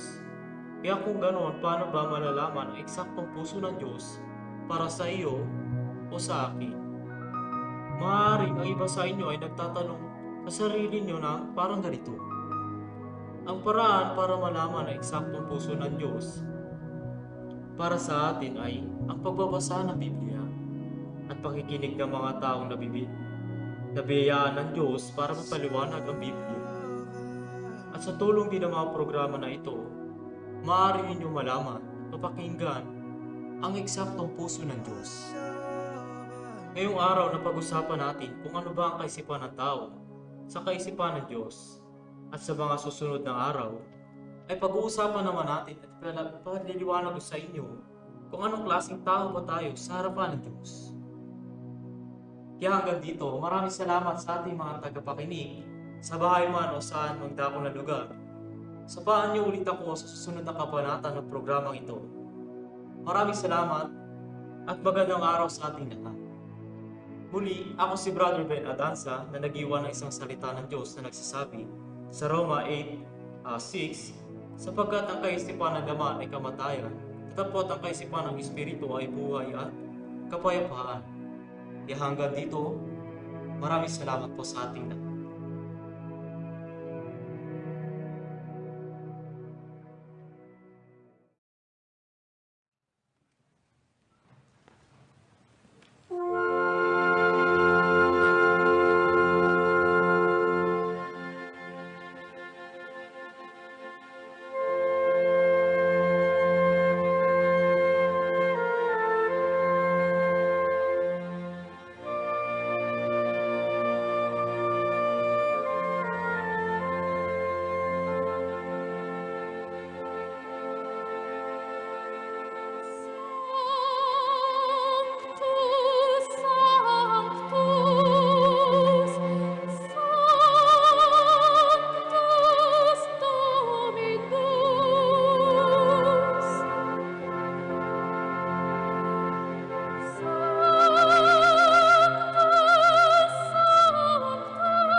Isang masayang araw sa ating lahat. Nandito na naman tayo ngayon upang magkaroon ng isang makabuluhang talakayan sa mga usaping pangkabataan. Dito sa programa kung saan mga kabataan ang bida. Ito ang Kaya Mo? Kaya Ko Rin.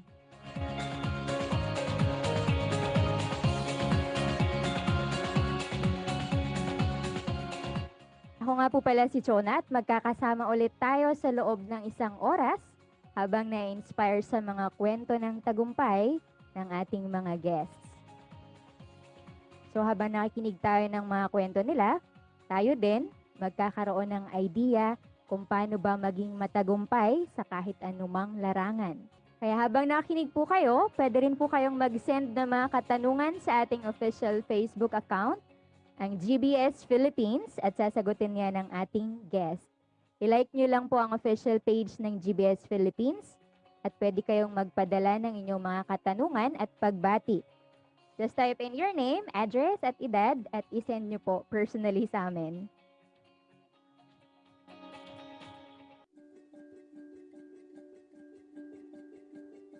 Sa likod ng bawat kwento ng tagumpay, ay palaging may kaakibat na pagsubok.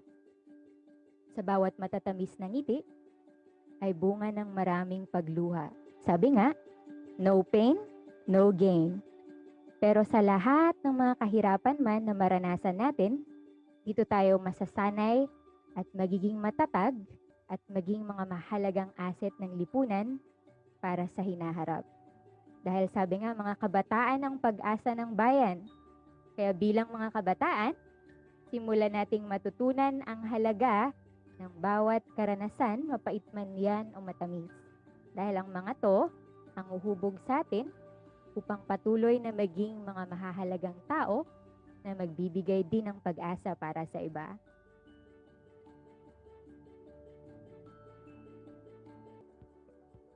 Kung noong nakarang araw, nakasama po natin ang President ng Tomorrow International Institute at nagbigay ng maraming payo sa ating mga kabataan, lalo na sa mga nahihirapan dahil sa lockdown.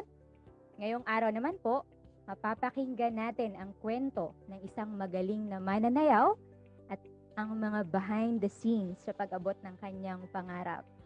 Tayo ay lubos nagagalak na makakapanayan po natin sa oras na to ang director ng Between Dance Team. I-welcome po natin si Miss Donna Dato.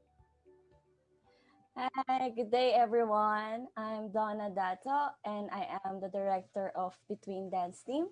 And I've been in the team for 3 years and I'm a freelance dance instructor. I'm very glad to be here with you today and thank you for inviting me.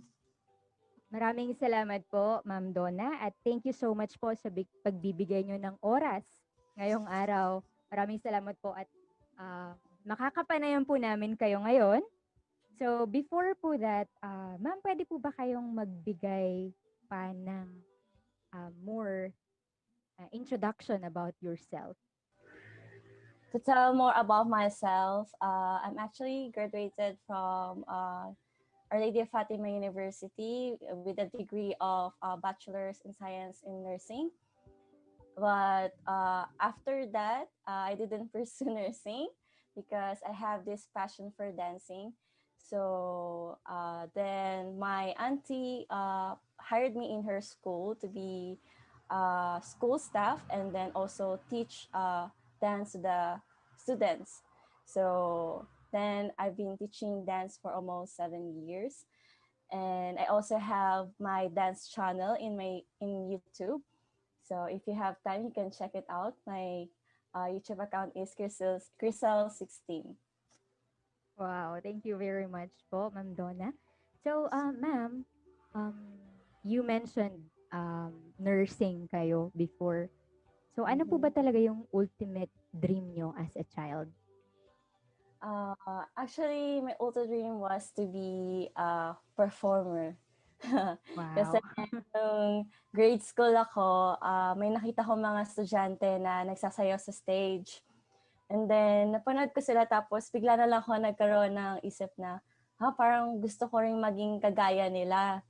So, yun, parang bigla lang siya nag-ano sa akin na maging ganun lang, na maging performer. from childhood, gusto nyo talaga yung dancing. Pero bakit po parang nalihis yata, naging nursing yung course nyo nung college? Kasi dahil tayo ay mga Filipino, 'di ba? Iniisip ng mga magulang natin yung magandang trabaho para sa atin na magkakaroon or kikita tayo ng pera, 'di ba? And at that time, nursing is in demand, sabi nila. So yun yung kunin mo kasi in demand siya. And then dahil yung mother ko nasa US din siya, so may time na baka pagka-graduate ko, makapunta rin ako ng US. So, ma'am, can you share us your journey in the field of dancing? Paano kayo nagsimula po? Actually, the journey was so long, so I cannot say everything. But I started dancing when I was 10 years old, and I had my first audition in grade school. But back then, I was really shy, and I couldn't pick up the steps properly, so I wasn't able to be a part of the team. But when I was in high school, I joined the pep squad team and became a part of it for 2 years, which I think has a lot of impact in my life because the training was so difficult. However, I really enjoyed it, and it is one of the best part of my life. And then when I entered the university, I also joined the hip hop dance troupe, and sometimes on summer breaks, I also took some dance workshop in street dance or jazz funk and quick step. And in 2010, I taught myself K-pop choreography, and then I became a dance instructor in a private school for 7 years. And now I became the director of Between Dancing. So to those years that I've been dancing, I also gone through a lot of trainings, auditions, and competitions. And somehow I encountered some people that will try to pull you down. But I also meet a lot of great dancers and coaches and teachers. So I think all of it, malaki yung impact nila sa paghubog nila sa pagsasayaw ko. Even though na hindi ako yung professionally trained na dancer, but pagka binabalikan ko siya na ngayon, sobrang masaya dahil from being a student and then being able to teach na mga students ngayon, I think mas fulfilling yung ikaw yung nagtuturo sa mga bata. And then dahil hindi lang naman yung sayaw yung tinuturo mo, but also nagiging yung attitude and discipline sa buhay mo, nandoon siya. So, you mentioned you've been dancing since then. Mga ilang years na po ba? Like from the first time you started to dance and then until now you became a director? Actually, walang definite age ako nag-start. Kasi sa family namin, nung mga bata kami talaga, sa mga reunions, sobrang pinipilit kami ng mga tita namin na magsayaw, ganyan pagka New Year. Pero back then, sobrang mahiyain talaga ako. Kaya I think starting nung high school ako, siguro mga 12 years old. Then siguro mga nasa 20 years na din ako sumasayaw. I think you really are professional when it comes to dancing kasi sobrang tagal na panahon na na-train kayo as a dancer. Ma'am, na-mention niyo po kanina na there are times din na there are people who's trying to pull you down and you feel discouraged, syempre, dahil may mga ganun tao. So how do you usually disregard or just keep on going despite those discouragement that you heard from these people? Merong time nung bago pa lang ako dun sa pep squad na nag-join ako. Before ako mag-audition wala rin naman akong idea about sa pep squad. But then parang dahil flexible pa ako that time, I can do splits, then I can do yung leg raise properly, ganyan. Then merong isang student, same age lang din kami, pero that time parang nasa team na siya, parang officer siya. Siya yung nag-check sa akin ng audition. And then dahil parang, I don't know, parang inggit siya agad sa akin, which is, I don't know why. Parang nilagay niya lang ako sa reserve team. And then, nung nakita ng coach, sabi ng coach, bakit nandito ka? Di ba dapat nandun ka sa team? Mag-training ka doon. So, that time, parang naintindihan ko na baka dahil ayaw niya ako, ganyan. Baka na-insecure siya, gano'n. Hindi naman sa mayabang, di ba? Pero you can tell sa mga tao pagka nainggit sila sa'yo, ayaw ka nila pasalihin din sa team. Even nung college, dahil wala rin akong background sa hip-hop, nagtitraining lang ako madalas, ganyan. Merong iba't ibang klaseng ka-teammates. Merong teammates na yung dahil close lang sila ng leader, kaya lang sila napapasok, iba yung napapasok sa team, then iba yung talent talaga sa dancing. So, doon dahil parang hindi ako that time na parang hindi ako naano sa kanila na I should give up dancing. Kasi yung passion ko sa dancing talaga, eto ko eh. Then, you can really tell kasi yung mga tao, yung mga friends ko, they can tell that I have the talent talaga for dancing. And then, meron ding time na kahit na gustong-gusto ko sumayaw, yung family ko naman is, lagi rin akong sinasabihan na, ano makukuha mo dyan sa pagsasayaw mo? Wala ka naman makukuha dyan. May mabubuhay ka ba niyang pagsasayaw mo? Ganyan. Yun. Kahit na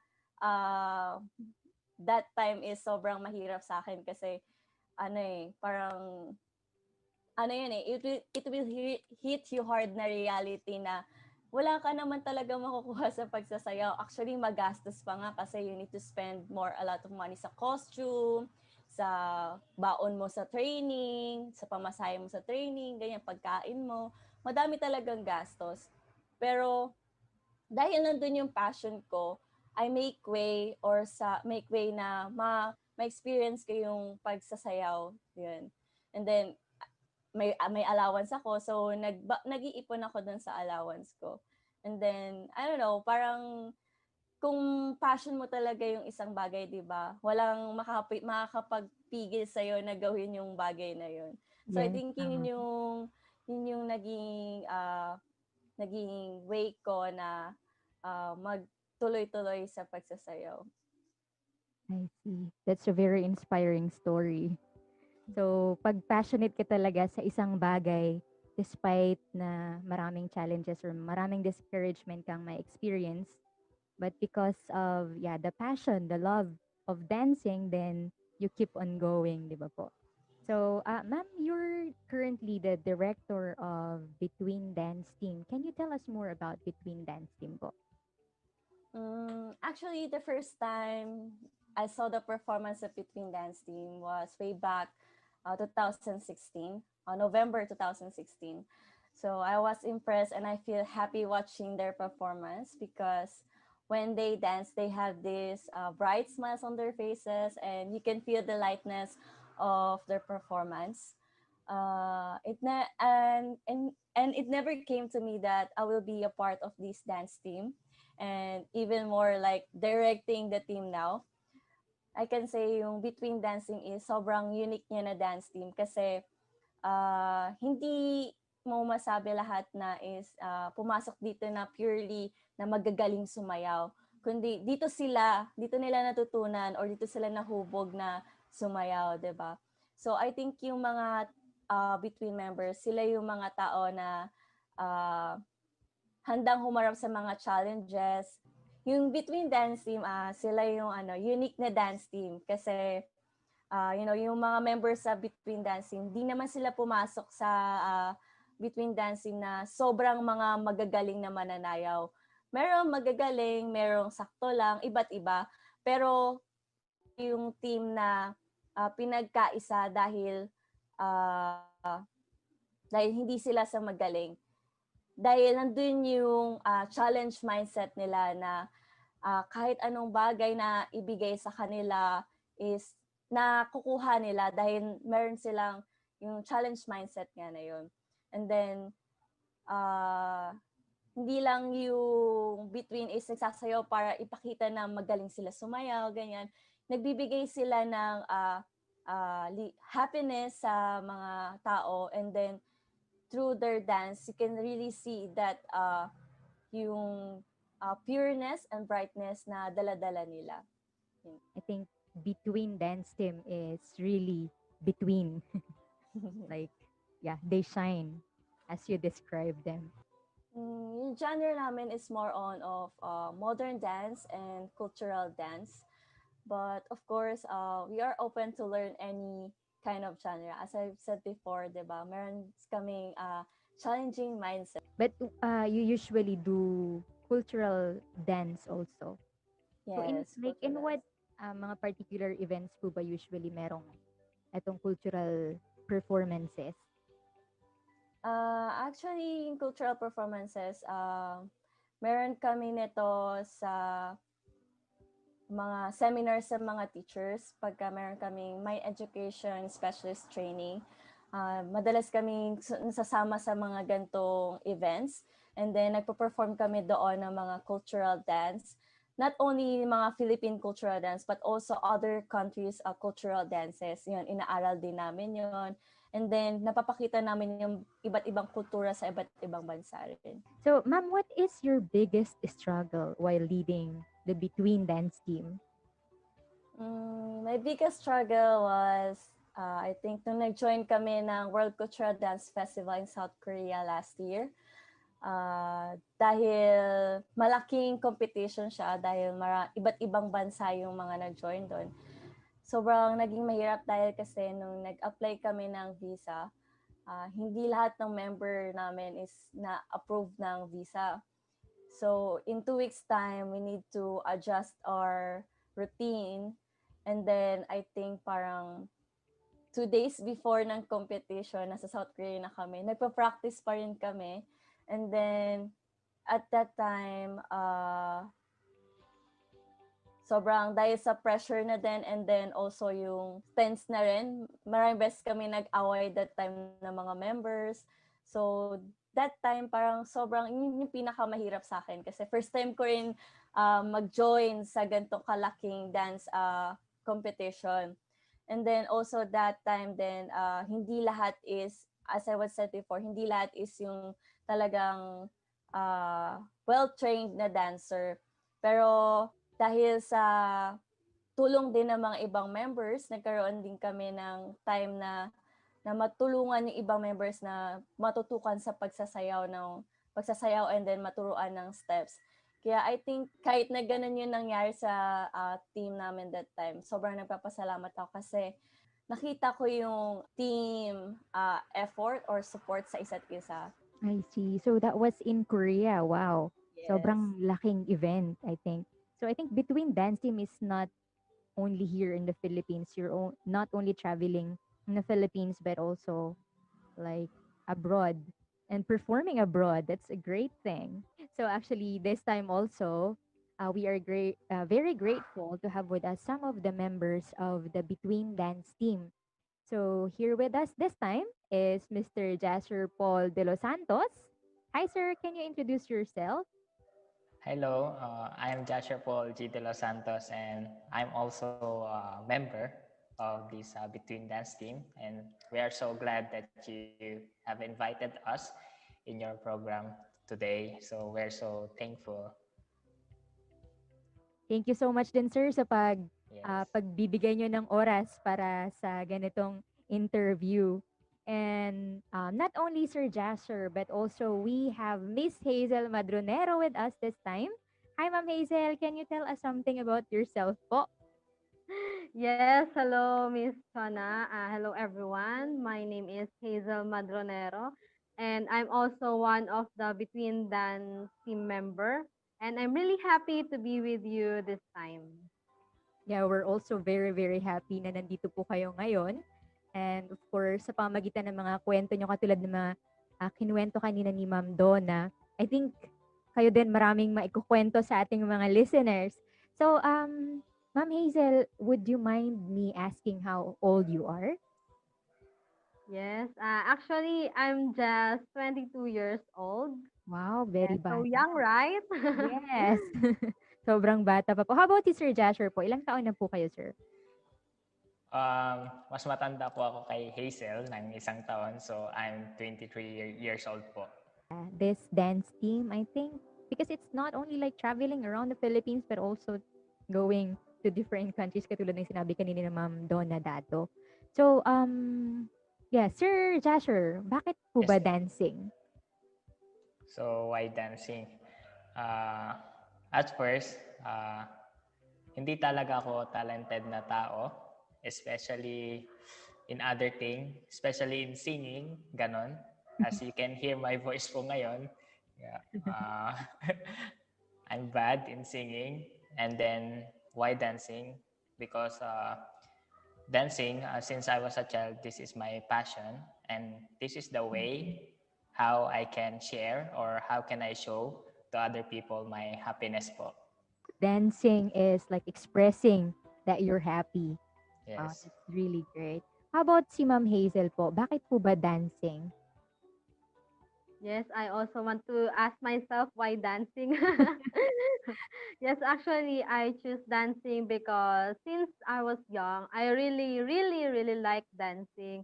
And also, I want to expose myself because, even though I cannot dance well, but if other people's happy because of what I'm doing, then if that's so, I really want to dance in front of them. And also, if I will sing, same with Sir Joshua, my voice is really not good. Alam niyo po ba yung sintonado? That is I don't think my so. voice. Do you wanna try? Joke lang po. Sample. Hindi, joke lang, joke lang. Well, I think meron ka lang talagang more passion on dancing than singing. Siguro ganun lang, right? Yes, yes, I think Maybe so. when you practice singing, maybe you can be like Regine Velasquez. Oh, I hope so. Soon. Okay. So anyway, Ma'am Hazel, how did you learn about Between Dance Team? Paano mo nakilala yung Between Dance Team? Actually, nakilala ko yung Between Dance Team 5 years 5 years ago because Between Dance Team, they went in our school. And at the time, I really don't have any heart or any just alam niyo po ba yung, okay, sige, sayaw lang kayo, manonood lang kami, ganyan. But when I saw their smiles, really it captures my heart. And at that time, I really have the heart that soon I want to be like them and soon I want to be with them. That's why I'm together with the Between Dance Team and dancing ngayon, yon. I see. So, it started in your school. So, paano po kayo like naka-join? Like, how did you join? Like, meron bang form, something ganyan? Or meron silang like recruitment program and then you were able to join? Ganun po ba? Yes, actually, one of their member, I still remember one of the member, yung I think leader nila that time, pumunta siya doon sa room namin. Then, lagi yung sinasabi, if you have time, you can just drop by doon sa my hall, then you can just register your name and we will just contact you and you can be one of our member if you will just join our practices like that. So, ako naman, syempre, I just want to have those kinds of incentives na sinasabi nila if you join some of the programs outside. So, ako naman, syempre, I want to gain that incentive. So, I joined this dance team and it's really good. So, it started with the incentive thing and then you were able to join the dance team. Wow, that's really great. How about si Sir Jasher? Paano niyo po nakilala yung Between Dance Team? So, actually, siguro ngayon sa invited na mga guest po ninyo ngayon, siguro ako po yung pinakamatanda or pinaka-naunang nakilala itong Between Dance Team. Kasi po, nung bata pa po ako, very long time ago na po, nung bata ko, merong isang event, tapos nakita ko itong team na to. Actually, tinatawag po silang The Righteous Star dati. The Righteous Star. Yes. Kaya nung nakita ko po sila, actually at first, sa tingin ko, hindi naman sila yung gaanong magaling sumayaw, katulad ng mga mananayaw sa ibang mga team. Pero itong team na to, mayroon silang parang pinaka-unique na isang bagay. Habang sila ay sumasayaw, sila ay nakangiti. Kaya habang napapanood ko po sila, kahit sila pagod na, kahit sila sobrang pawisan na, pero yung smile ay hindi natatanggal sa kanilang muka. Kaya nung nakita ko yon, ako rin, kahit di ako marunong sumayaw, gusto ko maging kagaya nila paglaki ko. Ganon. Ganon. Kaya that time, yun, nakilala ko po yung Between Dance Team dahil sa ngiti nila, ganun po. I see. So sila yung naging inspirasyon mo. Like dahil sa ngiti nila. So thank you very much for sharing your stories. So Sir Jasher, eto, I think kasi lahat naman talaga, katulad ng sabi ko kanina, lahat naman talaga behind those like sweet smiles, happy faces, um, meron ding mga struggle behind, di ba po? So, was there a time when you felt like quitting? Mayroon po, mayroong mga time na I felt like quitting po. As, siguro po nung naging university student na po ako. Kasi parang every week, mayroon po kaming event sa Between Dance Team. Mayroon kaming mga pinupuntang lugar. Halos every week, ganyan. Pumupunta kami sa iba't ibang lugar para sumayaw. Kaya itong pag-aaral tapos yung pagsasayaw, parang hindi ko siya mapagsabay. Especially nung naging fourth year na ako, yung mga thesis, ganyan, yung mga project. So, sobrang naging busy na sa schooling. Kaya doon at that time, parang gusto ko nang mag-quit tapos mag-focus na lang sa pag-aaral. Kaya nung sinabi ko to sa leader namin na gusto ko nang mag-quit dahil sa pag-aaral, naintindihan niya naman ako, ganyan. Pero sinabi niya, huwag kang mag-quit, ganun. Tuloy mo yung pag-aaral mo pero huwag kang mag-quit. Kaya ganun po. Kung yung hindi naman na busy time, yun, pumupunta pa rin po ako sa Manila. Actually, ako nag-aaral po ako sa Cabanatuan. Tapos yung practice place namin is in Manila. Kaya every Saturday, every Friday night, bumabiyahe po kami. Actually, we are 4 from Cabanatuan.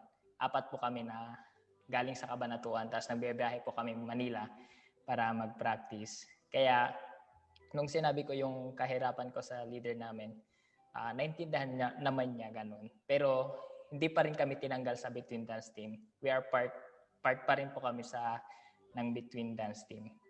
Yeah, just thinking about the travel, like from Cabanatuan to Manila just to have the practice. Siguro in my part din parang it's burdensome. So I understand when you feel like, you have these struggles and you felt like quitting. How about si Ma'am Hazel po? Ano yung sitwasyon na nag-push sa'yo na parang gusto mo nang mag-quit? Actually, for me, the really thing that makes me feel like I want to quit is that may mga times kasi talaga na if you dance, then some of the people, like your family situation is really difficult because some of, like, for example, my parents, they are working.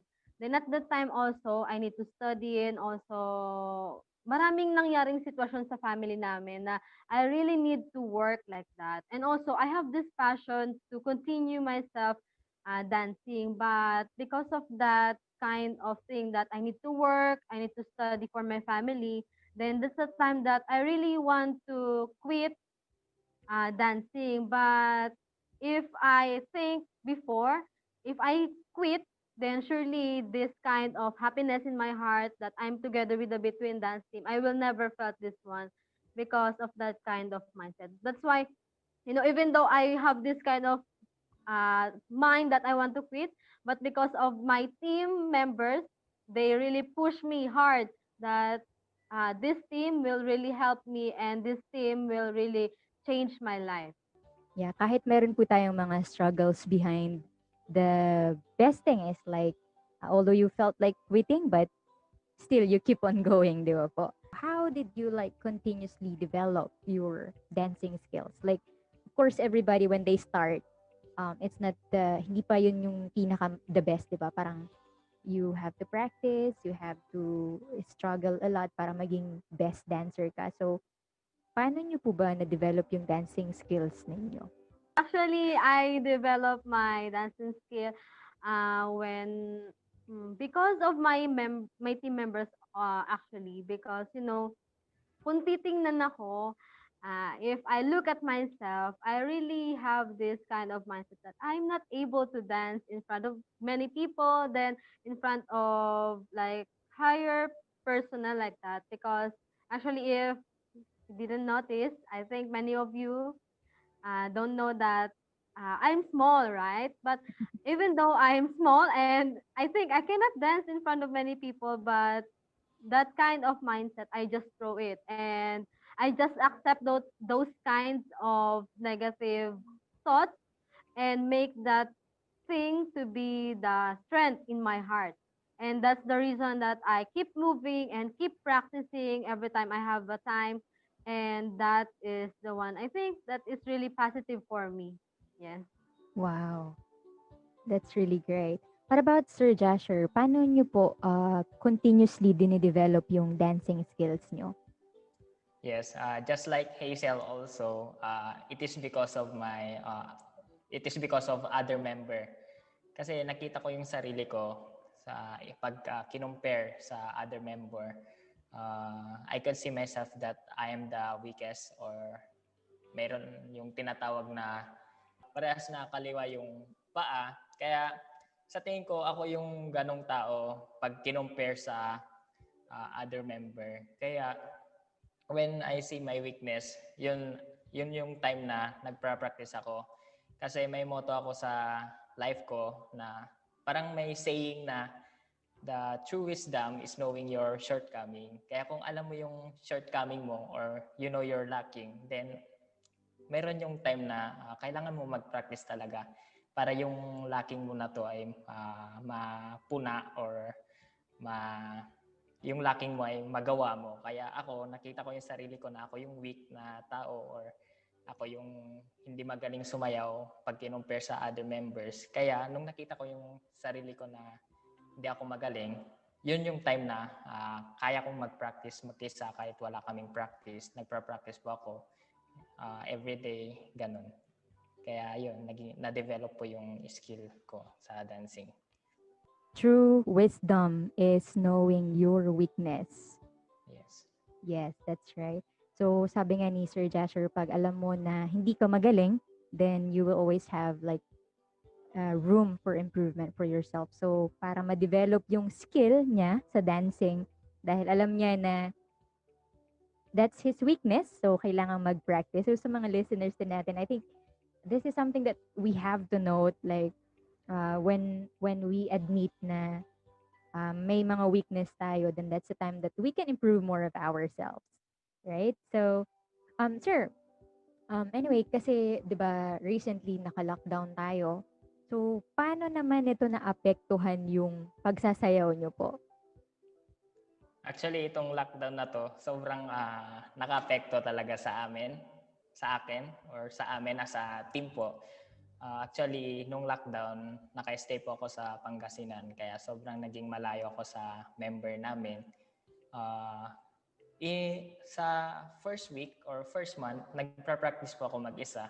Pero habang lumilipas yung araw, habang lumilipas yung buwan na naka-lockdown, nagiging tamad na rin, nagiging tamad na mag-practice. Kaya itong lockdown na to parang nagpabigat sa katawan dahil wala nang practice. Bumigat na yung katawan. Kaya last time, nung meron kaming practice na talaga, nung medyo pwede nang magbiyahe papuntang Manila, nung last time nag-practice po kami, sobra kaming napagod kahit isa or dalawang sayaw lang yung practice namin. Sobrang naging masakit yung katawan namin dahil sa wala nang practice, dahil sa lockdown. How about si Ma'am Hazel po? Paano naman naka-apekto yung lockdown sa pagsasayaw nyo po? Actually, yung lockdown para sa akin, it really affects me so big. Dahil sa lockdown na yan, before pala lockdown, I've been in Vietnam. So in Vietnam, because I'm one of the Good News Corps member there, we always dance and dance. I think every day we dance. But when I came back here in the Philippines and suddenly there's a lockdown, then I don't have any practice anymore. And until I realized that my weight or my body really becomes heavy. Hindi ko alam kung bakit, pero nagkaroon na ako ng tamad na puso. Then I really don't have any heart to dance because I think because masyadong nagkaroon ako ng mindset na ako lang mag-isa. Tapos wala na akong kasamang ibang ka-members ko dahil umuwi na yung iba. Tapos yung iba naman nasa ibang bansa na to have their 1 year volunteer. Kaya that's the time na yun nga, bumigat na rin yung katawan ko tapos I don't have any heart to dance. That's why it's really difficult for me to dance. Ma'am Hazel, na-mention nyo about Vietnam. You were a dancer in Vietnam as well. Can you like share something more about this experience when you were in Vietnam? Yes, actually when I'm in Vietnam, I'm one of the dancer of the Hope Star. So that is the official dance team of IYF Vietnam. And actually, while I'm together with them, it's really different from between dance team because yung mga tao sa Vietnam, like kung susundan yung music, either mauuna sila or either mahuhuli sila. So if I'm together with them, sometimes I don't know if I am the one who have this kind of mistake or them because minsan ako yung nauuna, minsan ako yung nahuhuli. So kapag gano'n yung nangyayari, lagi akong napapagalitan ng ng leader ng Hope Star dahil, Hazel, bakit ganyan? Lagi kang nauuna. Hazel, bakit ganyan? Lagi kang nahuli. Kaya sa puso ko at that time, I really want to quit dancing. And I always confess that I want to testify that ayoko na pong sumayaw kasi hindi ko po alam kung sino po ba yung tama, ako po ba or kayo or sadyang mali lang po talaga yung pagkakarinig ko ng music kaya ganun yung nangyayari. But through that, I also have this exchange with them, conversation with them, and I know that yung mga Vietnamese pala, they have this really difficult in hearing music, hearing sounds. That's why sometimes they misunderstood some of the steps. But through that, I learned so many things, and I can also share to all of the dancers and also to my dance team like that. Sobrang gandang experience naman. So even in Vietnam, you experience this kind of things is sobrang maganda para sa kaka-develop ng iyong dancing skills. So, Ma'am Hazel, eto, personal question. So, Yes. nandito si Ma'am Donna ngayon. So, kamusta si Ma'am Donna as a leader ng Between Dance Team? Actually, as a member of the Between Dance Team, I see Ma'am Donna as really a good leader. And also, before, I really don't have any thought that Ma'am Donna will be our leader in this Between Dance Team because before, I could see that Ma'am Donna doesn't have any heart to be our leader, right, Ma'am Donna? But as time goes by, as we have this kind of conversation and sharing of hearts, I could see that Ma'am Donna changed a lot. And also, I could see that our team changed a lot because of her. So she really inspires me a lot because I could see that Ma'am Donna is really a good dancer. And since I am young, I really want to be a good dancer, a performer, and I want to shinare ko nga sa inyo, 'di ba? Gusto kong i-expose yung sarili ko. But because I really have so many lackness, so many weakness, that's why I don't have this courage in my heart. But when I see Ma'am Donna that she can do that thing also. So I have this heart that kung kaya ni Ma'am Donna, surely kaya ko rin. Kaya I have this heart that Ma'am Donna is really I admire her really much. Yes, thank you very much, Ma'am Hazel. Kamusta naman si Sir Jasher? Sir, ano po yung masasabi nyo about Ma'am Donna as a leader? I will be honest with my answer kahit andito si Ma'am Donna. Kaya sorry, Ma'am Donna. Okay. So, when I heard that si Ma'am Donna, yung magiging leader namin, parang sobrang sa puso ko, ayaw ko na maging leader yung babae. Kasi as I say kanina, na matagal na ako sa Between Dance Team, tapos mga leader namin is puro lalaki. Kaya bihira lang yung babae na maging leader. Kaya nung narinig ko na maging leader yung babae, parang ayaw kong tanggapin. Tapos it's same with other boy na member, same na sa ibang boys na member. Parang ayaw nila maging leader babae. Kasi yung kami as a boy, parang ayaw namin na mas mataas sa amin is babae. Ganon. Pero yung pag-lead ni Ma'am Donna, sabi nga ni Hazel, Ma'am Donna is really a good leader. Mayroon yung time na nung pumunta kami sa Korea, siya ay umiyak sa harapan namin. Siya ay umiyak dahil sa yung kami mga lalaki, sobrang pasaway, tapos sobrang hindi nakikinig sa kanya. Dahil nga babae siya, tapos kami lalaki, ganyan. Tapos may mga mas matanda pa kaysa sa kanya. Kaya yon, parang umiyak siya sa harapan namin. Pero nakita ko, kahit gusto niya nang mag-quit ganun sa pagiging leader, andun pa rin siya para sa amin. Andun pa rin siya. Hindi niya kami iniwan. Tapos handang-handa pa rin siya mag-lead sa amin kahit hindi na kami nakikinig sa kanya. Kaya nakita ko na mayroon isang bagay na mayroon kay Ate Donna na wala kami. Kaya siya ay piniling leader. Yun yung bagay na mayroon para siyang malawak na puso or wide heart na kayang parang hindi niya na pinakialaman yung sarili niya, hindi niya na pinakialaman yung sariling emotion niya. Tapos patuloy-tuloy na nag-lead sa amin. Kaya yun po si Ma'am Donna para sa akin. Mayroon siyang malawak na puso sa pag-lead sa amin. Thank you very much. Yeah, I think Ma'am Donna is really a great leader kasi I can see from you sa mga members niya na that kind of mindset like that you're having right now.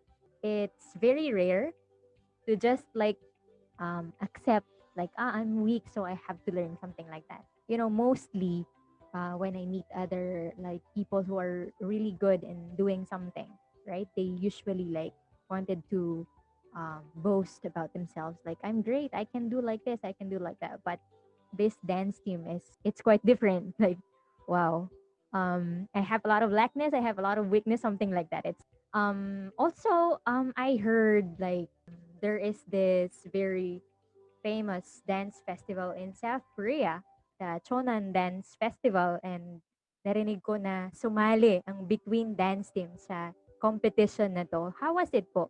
Ma'am Donna, si Ma'am Donna yung tanungin natin about this kasi siya yung nakakaalam for sure about this Chona Dance Festival. Yes, actually, itong Chona's Dance Festival na to, actually, hindi siya totally in person or personally na ginawa sa South Korea, kundi online dance competition siya. So, bagong-bago siya para sa amin kasi actually, K-pop yung kailangang sayawin.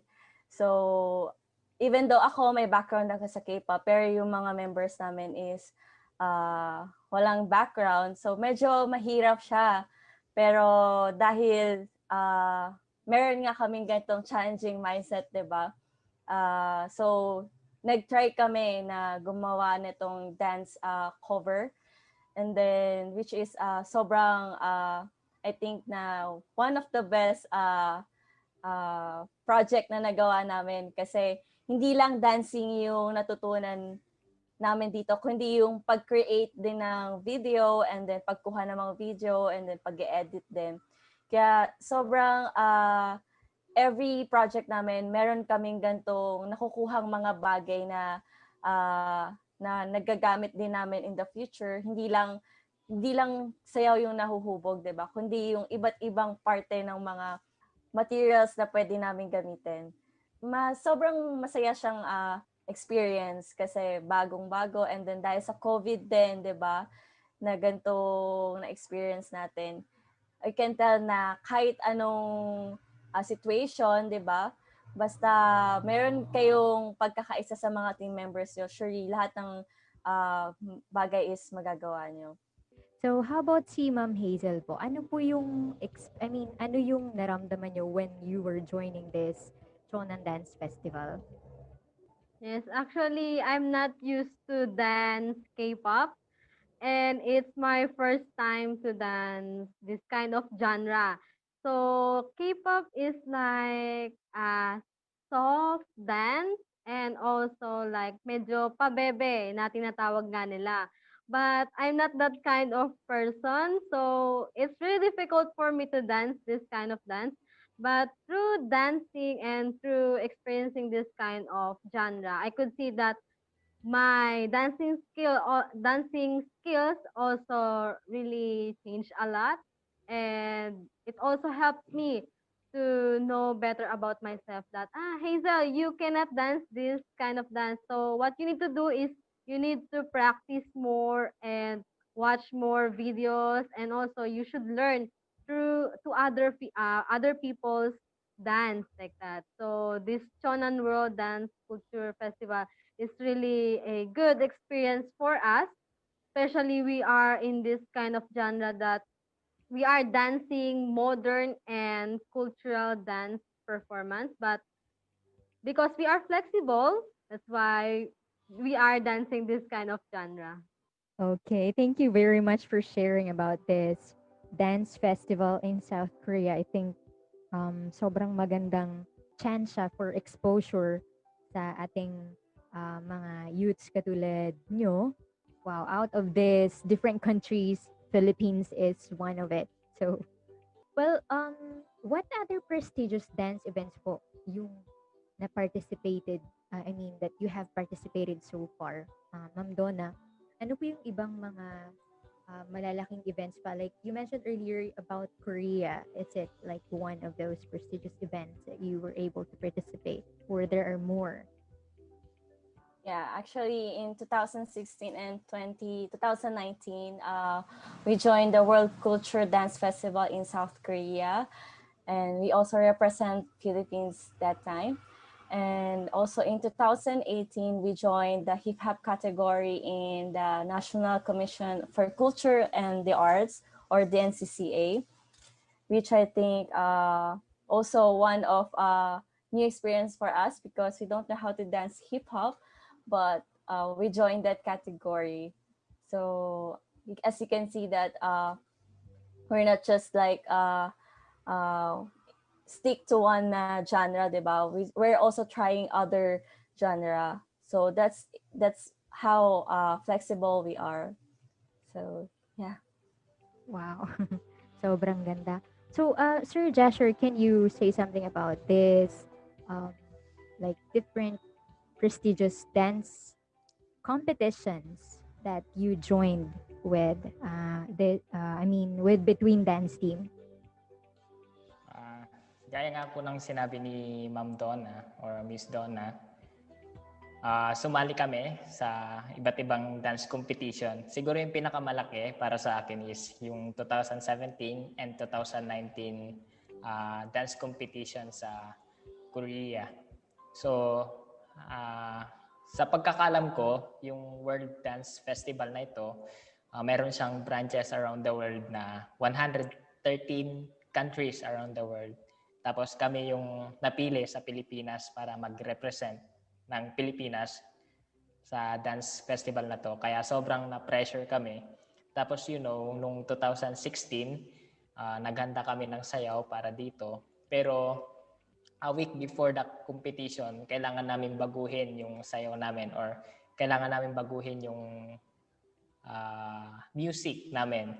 Kasi yung ibang team na use na nila yung music na yon, kaya kailangan daw namin baguhin yung music. Kaya sobra kaming na-pressure dito sa competition na to. Pero after that na nag-perform kami sa Korea last 2016, after na kami sumayaw, sobra kaming nagsiiyakan kasi nakita namin na naging champion na kami sa puso namin. Naging champion na kami kasi napagtagumpayan na namin yung sayaw namin. Tapos na-represent namin yung Pilipinas ng mabuti. Thank you very much for sharing those great experiences you had with Between Dance Team. So, Ma'am Donna, ano pong advice yung maipapayo nyo sa mga kabataan natin who really love dancing? Siguro yung ma-advise ko is number one, always listen to your teacher or your coach or your instructor, and also learn how to take criticism. Kasi una-una, sa kanila ka matututo.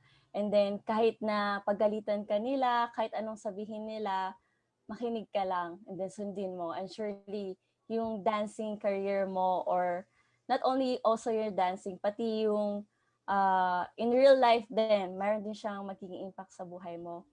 And then also, have the challenging mindset. 'Di ba? Tulad ng sinabi ko sa between nga, 'di ba? They have this challenging mindset. And then when nag-aaral ka ng sayaw, huwag kang mag-stick sa isang genre lang. Kailangan expose mo rin yung sarili mo sa iba't ibang genre. And then also when you meet other dancers then don't think na kakumpetensya mo sila. Kasi pag inisip mo yon, parang inisip mo na rin na ako yung pinakamagaling sumaya, pinaka the best.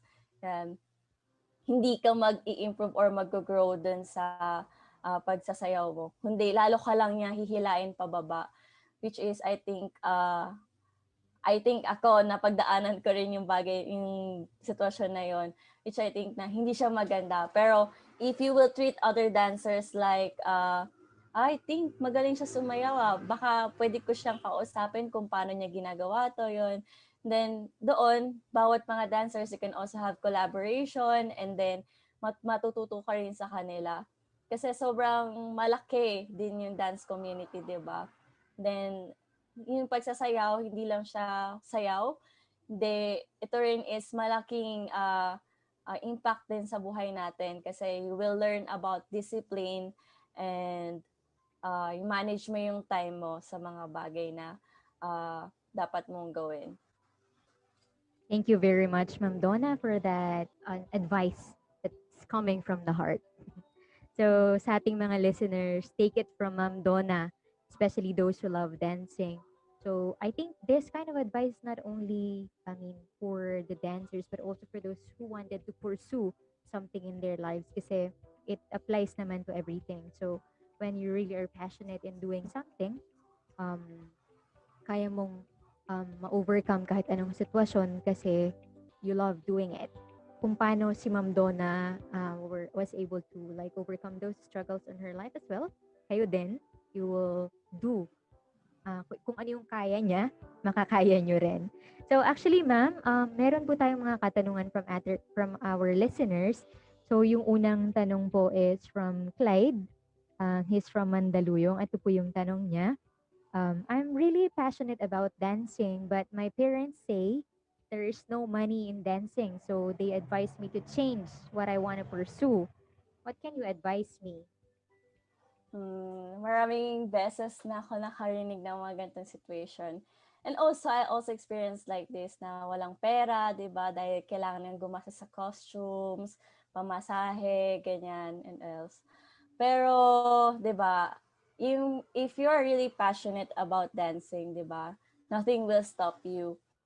So, pwede ka mag-aral, pwede ka mag-pursue ng, pwede ka maging doctor or engineer, di ba?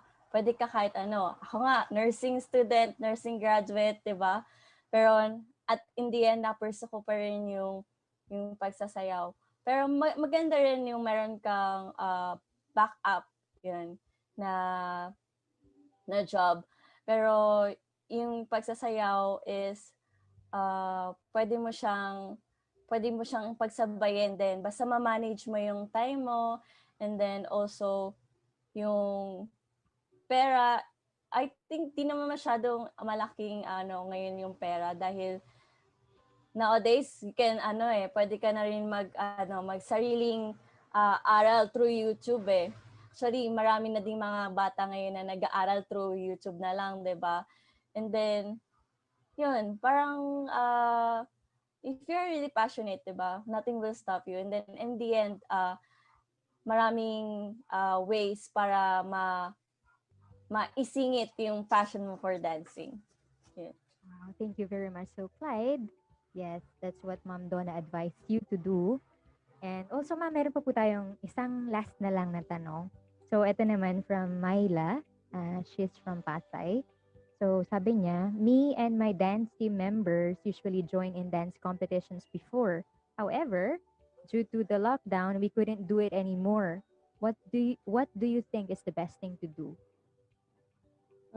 Nowadays, diba, everything has moved in the virtual world, right? So, I think just like yung sa Chona Dance Festival, yung mga competitions din ngayon, madalas na rin, I think, through online na lang din.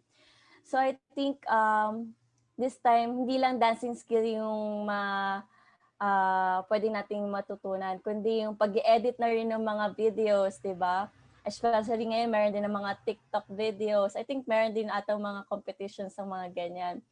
So, just like between dancing, we're also planning na magkaroon ng dance class or special like something dance workshop. So, I think you can also join our dance project soon. We will announce on our Between Dance Team PH Facebook page, which you can search soon. I think yun yung magandang gawin ngayon is like yung mag-Zoom, Zoom meeting, and then doon magtuturo yung coach nyo. Then after that, para ma-assess ng coach nyo kung natutunan nyo ba talaga yung sayaw is magre-record kayo ng kanyang-kanyang video. And then pagkapasa nyo ng video na yun, pwede nyo siyang i-compile lahat sa isang video pagsama-samahin. And then you can upload it on YouTube or Facebook. Yan. So, yan yung mga tips ni Ma'am Donna. Take it from Ma'am Donna, Miss Myla from Pasay. So, yeah, thank you very much. And Ma'am Donna, Ma'am Hazel, and Sir Joshua, maraming salamat po sa pagpapa-unlock nyo sa programa. So, thank you very much, everyone. And just like what our guests today have mentioned, when you really are passionate about doing something, despite the difficulties, despite the behind the scenes, no pain, no gain nga po, diba? So, yeah, it's okay to experience the difficulties, but the best thing is that you develop yourself more, and that will make yourself very valuable in the end. So, lahat ng struggles, lahat ng challenges has a great thing in the future. So, thank you very much, everyone, and I hope to be with you again dito sa programa kung saan ang mga kabataan ng bida, ito ang Kaya Mo? Kaya Ko Rin!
Napakagandang araw po sa inyong lahat.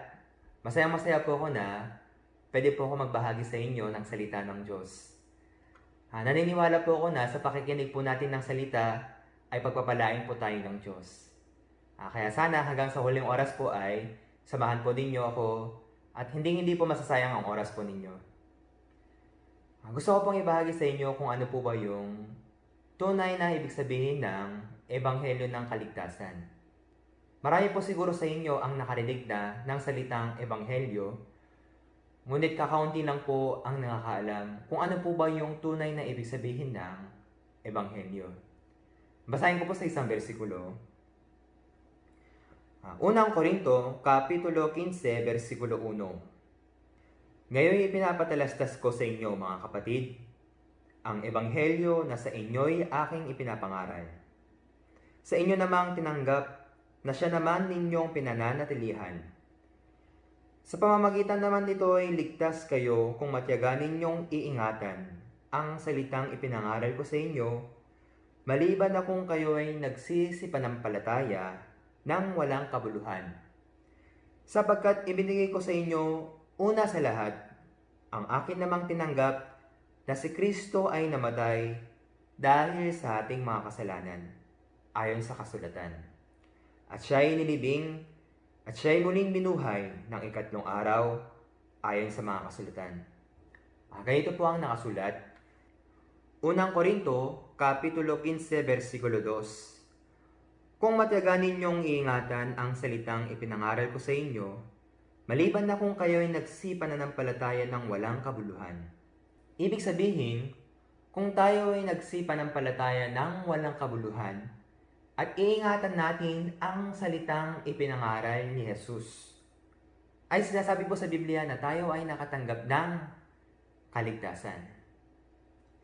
Ngayon, sa Biblia po ay pwede po nating masabi na ang Ebanghelyo po ay mabuting balita or mapagpalang salita. Sa English po ay good news. Sa Biblia po, ang Ebanghelyo na natanggap ni Apostol Pablo ay pinapaliwanag po sa atin ng eksakto at klaro. Kaya basahin ko po sa isang bersikulo. Katulad po na binasa natin kanina, sa unang Korinto, Kapitulo 15, versikulo 3. Si Kristo ay namatay dahil sa ating mga kasalanan, at siya ay nilibing, at siya ay muling binuhay ng ikatlong araw ayon sa mga kasulatan. Sa madaling salita po ay, ang pagkamatay, ang pagkalibing, at pagkabuhay na mali. Ito pong tatlo ang ibig sabihin ng Ebanghelyo. Kung ganon, yung mga taong nagsisimba, yung mga taong naniniwala kay Jesus, hindi po ba kaya nila alam kung ano po ba yung ibig sabihin ng Ebanghelyo? Siyempre, alam po natin.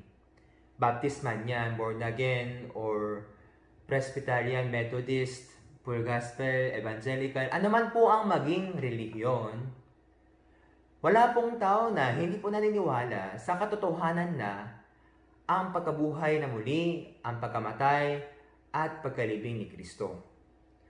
Ngunit, marami pong mga tao na hindi po alam kung ano po ba yung tunay na ibig sabihin ng kapangyarihan at ibig sabihin ng pagkabuhay na muli, pagkamatay, at pagkalibing ni Kristo. Bakit po ba napako sa krus si Jesus? Gaya po na binasa natin kanina sa unang Korinto, Kapitulo 15, versikulo 3. Si Kristo ay namatay dahil sa ating mga kasalanan, ayon sa mga kasulatan. Si Jesus po ay dumating dito sa mundo dahil sa ating mga kasalanan. At sa isang kasulatan sa Isaiah, Kapitulo 53, versikulo 6, ay nakasulat, at ipinasan sa kanya ng Panginoon ang kasamaan nating lahat. Si Jesus po ay dumating dito sa mundo at ipinasan sa kanya ng Panginoon ang lahat ng ating mga kasalanan. Kaya ang mga kasalanan po natin ay nailipat na kay Kristo. Si Jesus po ay anak ng Diyos na walang kasalanan. Pero dahil ipinasan sa kanya ang lahat ng ating mga kasalanan, kinakailangan ni Jesus tanggapin ang kabayaran ng kasalanan, ang parusa. Ang nakasulat po sa Biblia ay, ang kabayaran ng kasalanan ay kamatayan. Kaya si Jesus po ang tumanggap ng parusa. Si Jesus po yung tumanggap ng kabayaran ng kasalanan, ang kamatayan. Kaya po si Jesus ay napako sa krus at siya po ay nagbuhos ng dugo dahil sa ating mga kasalanan, dahil sa ating mga kasamaan. At sa pamamagitan nito ay lahat ng ating mga kasalanan ay nabayaran na at nalinis na at tayo po ay ginawa ng matuwid, ginawa ng inaaring ganap. Kaya sa Hebreo, Kapitulo 9, versikulo 12, sa pamamagitan ng kanyang sariling dugo ay pumasok na minsan magpakailanman sa dakong banal na kinamtan ang walang hanggang katubusan. Dahil ang dugo ni Jesus ang naglinis sa atin, kaya tayo po ay malinis na. Tayo po ay matuwid na sa harapan ng Diyos. Sino man po ang naniniwala sa kapangyarihan ng dugo ni Jesus, tayo po ay nakatanggap na ng kaligtasan. Kaya si Jesus ay napako sa krus, namatay, at nabuhay na muli sa ikatlong araw. Bakit po ba nabuhay na muli si Jesus? Ano po ba ang ibig sabihin ng pagkabuhay na muli ni Kristo? Marami pong mga tao ang nakakaalam at nakakarinig na si Jesus ay namatay dahil sa ating kasalanan. At siya ay nilibing at siya ay nabuhay na muli. Pero kakaunti lang po ang nakakaunawa kung ano po ba yung ibig sabihin ng pagkamatay at pagkabuhay na muli at pagkalibing ni Kristo. Meron pong tatlong bagay na napaka-importanting ibig sabihin ng pagkamatay, pagkalibing, at pagkabuhay na muli ni Kristo. Ang una pong ibig sabihin ay, si Jesus po ay nagtagumpay sa kapangyarihan ng kamatayan. At si Jesus ay nagtagumpay sa kamatayan. Kung si Jesus po ay hindi nagtagumpay sa kamatayan, hanggang ngayon ay, siya po ay nasa ilalim ng kapangyarihan ng kamatayan. At kung si Jesus po ay hindi nagtagumpay sa kamatayan, ay hindi na po siya nabuhay na muli. Kaya ang ibig sabihin ng pagkabuhay na muli ni Kristo ay, si Jesus ay nagtagumpay sa kamatayan. Ano po ba ang ibig sabihin ng si Jesus ay nagtagumpay sa kamatayan? Si Jesus po ay nagtagumpay sa kasalanan. Dahil sa kasulatan ay nakasulat sa Roma, Kapitulo 6, versikulo 23, ay nakasulat din po na ang kabayaran ng kasalanan ay kamatayan. Dahil sa ating mga kasalanan, dahil sa ating mga kasamaan, si Jesus po ay napako sa krus at nagbuhos ng dugo. At tayo po ay inaaring ganap sa harapan ni Kristo. At tayo po ay malinis na. Tayo po ay matuwid na sa harapan ng Diyos. Kaya po si Jesus ay nagwagi, nagtagumpay sa kamatayan, nagtagumpay sa kasalanan. Kaya ang pagkabuhay na muli ni Kristo, hindi lang po siya ay nagtagumpay sa kamatayan, kundi pati sa lahat ng ating kasalanan, si Jesus po ay nagtagumpay. Ibig sabihin, tinubos na lahat ng ating mga kasalanan, magpakailanman. Amen po ba? Ang pangalawang ibig sabihin ng pagkabuhay na muli ni Jesus ay, lahat ng ating mga kasalanan ay nalutas na. Nung si Jesus po ay napako sa krus, ang huling sinabi niya ay, naganap na.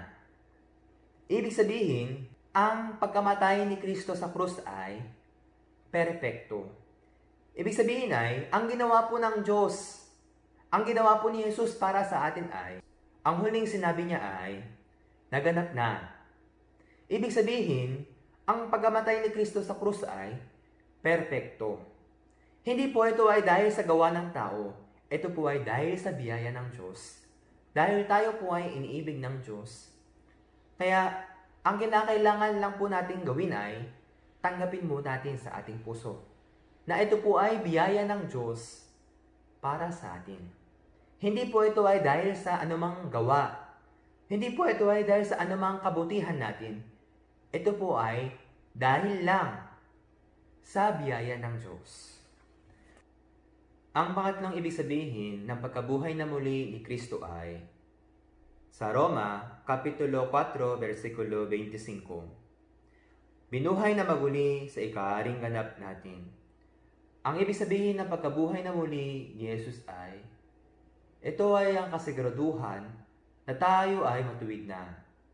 At ang katunayan na tayo ay inaaring ganap magpakailanman. Dahil sa pagkamatay ni Jesus, siya ay nagtagumpay sa kamatayan. At sa kanyang pagkabuhay na muli ay ang katunayan na tayo ay inaaring ganap. Kaya ang ibig sabihin po ng pagkabuhay na muli ni Jesus ay siya ay nagtagumpay sa kamatayan at dinaig ang kapangyarihan ng kamatayan, at sa kanyang pagkabuhay na muli, tayo ay inaaring ganap. Kaya ang kinakailangan po natin gawin ay, tanggapin po ito sa ating puso. Ito po ay regalo ng Diyos. Hindi po ito dahil sa anumang kabutihan ng tao, kundi ito po ay biyaya ng Diyos. Ito po ang tunay na ibig sabihin ng Ebanghelyo ng Kaligtasan na sinasabi sa Biblia. Kaya kung tayo ay mananampalataya sa kapangyarihan at sa ibig sabihin ng pagkabuhay na muli ni Kristo, tayo po ay makakawala sa kamatayan, makakawala sa ating kasalanan, at tayo po ay pwede nang humarap sa Diyos nang walang anumang hatol pa. Kayo rin ay tanggapin itong Ebanghelyo ng Kaligtasan at tanggapin sa ating mga puso. At tayo ay makatanggap ng kaligtasan at maging matuwid sa harapan ng Diyos upang tayo ay lumakad kasama ni Kristo na may mapagpalang buhay. Maraming salamat po.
Stop.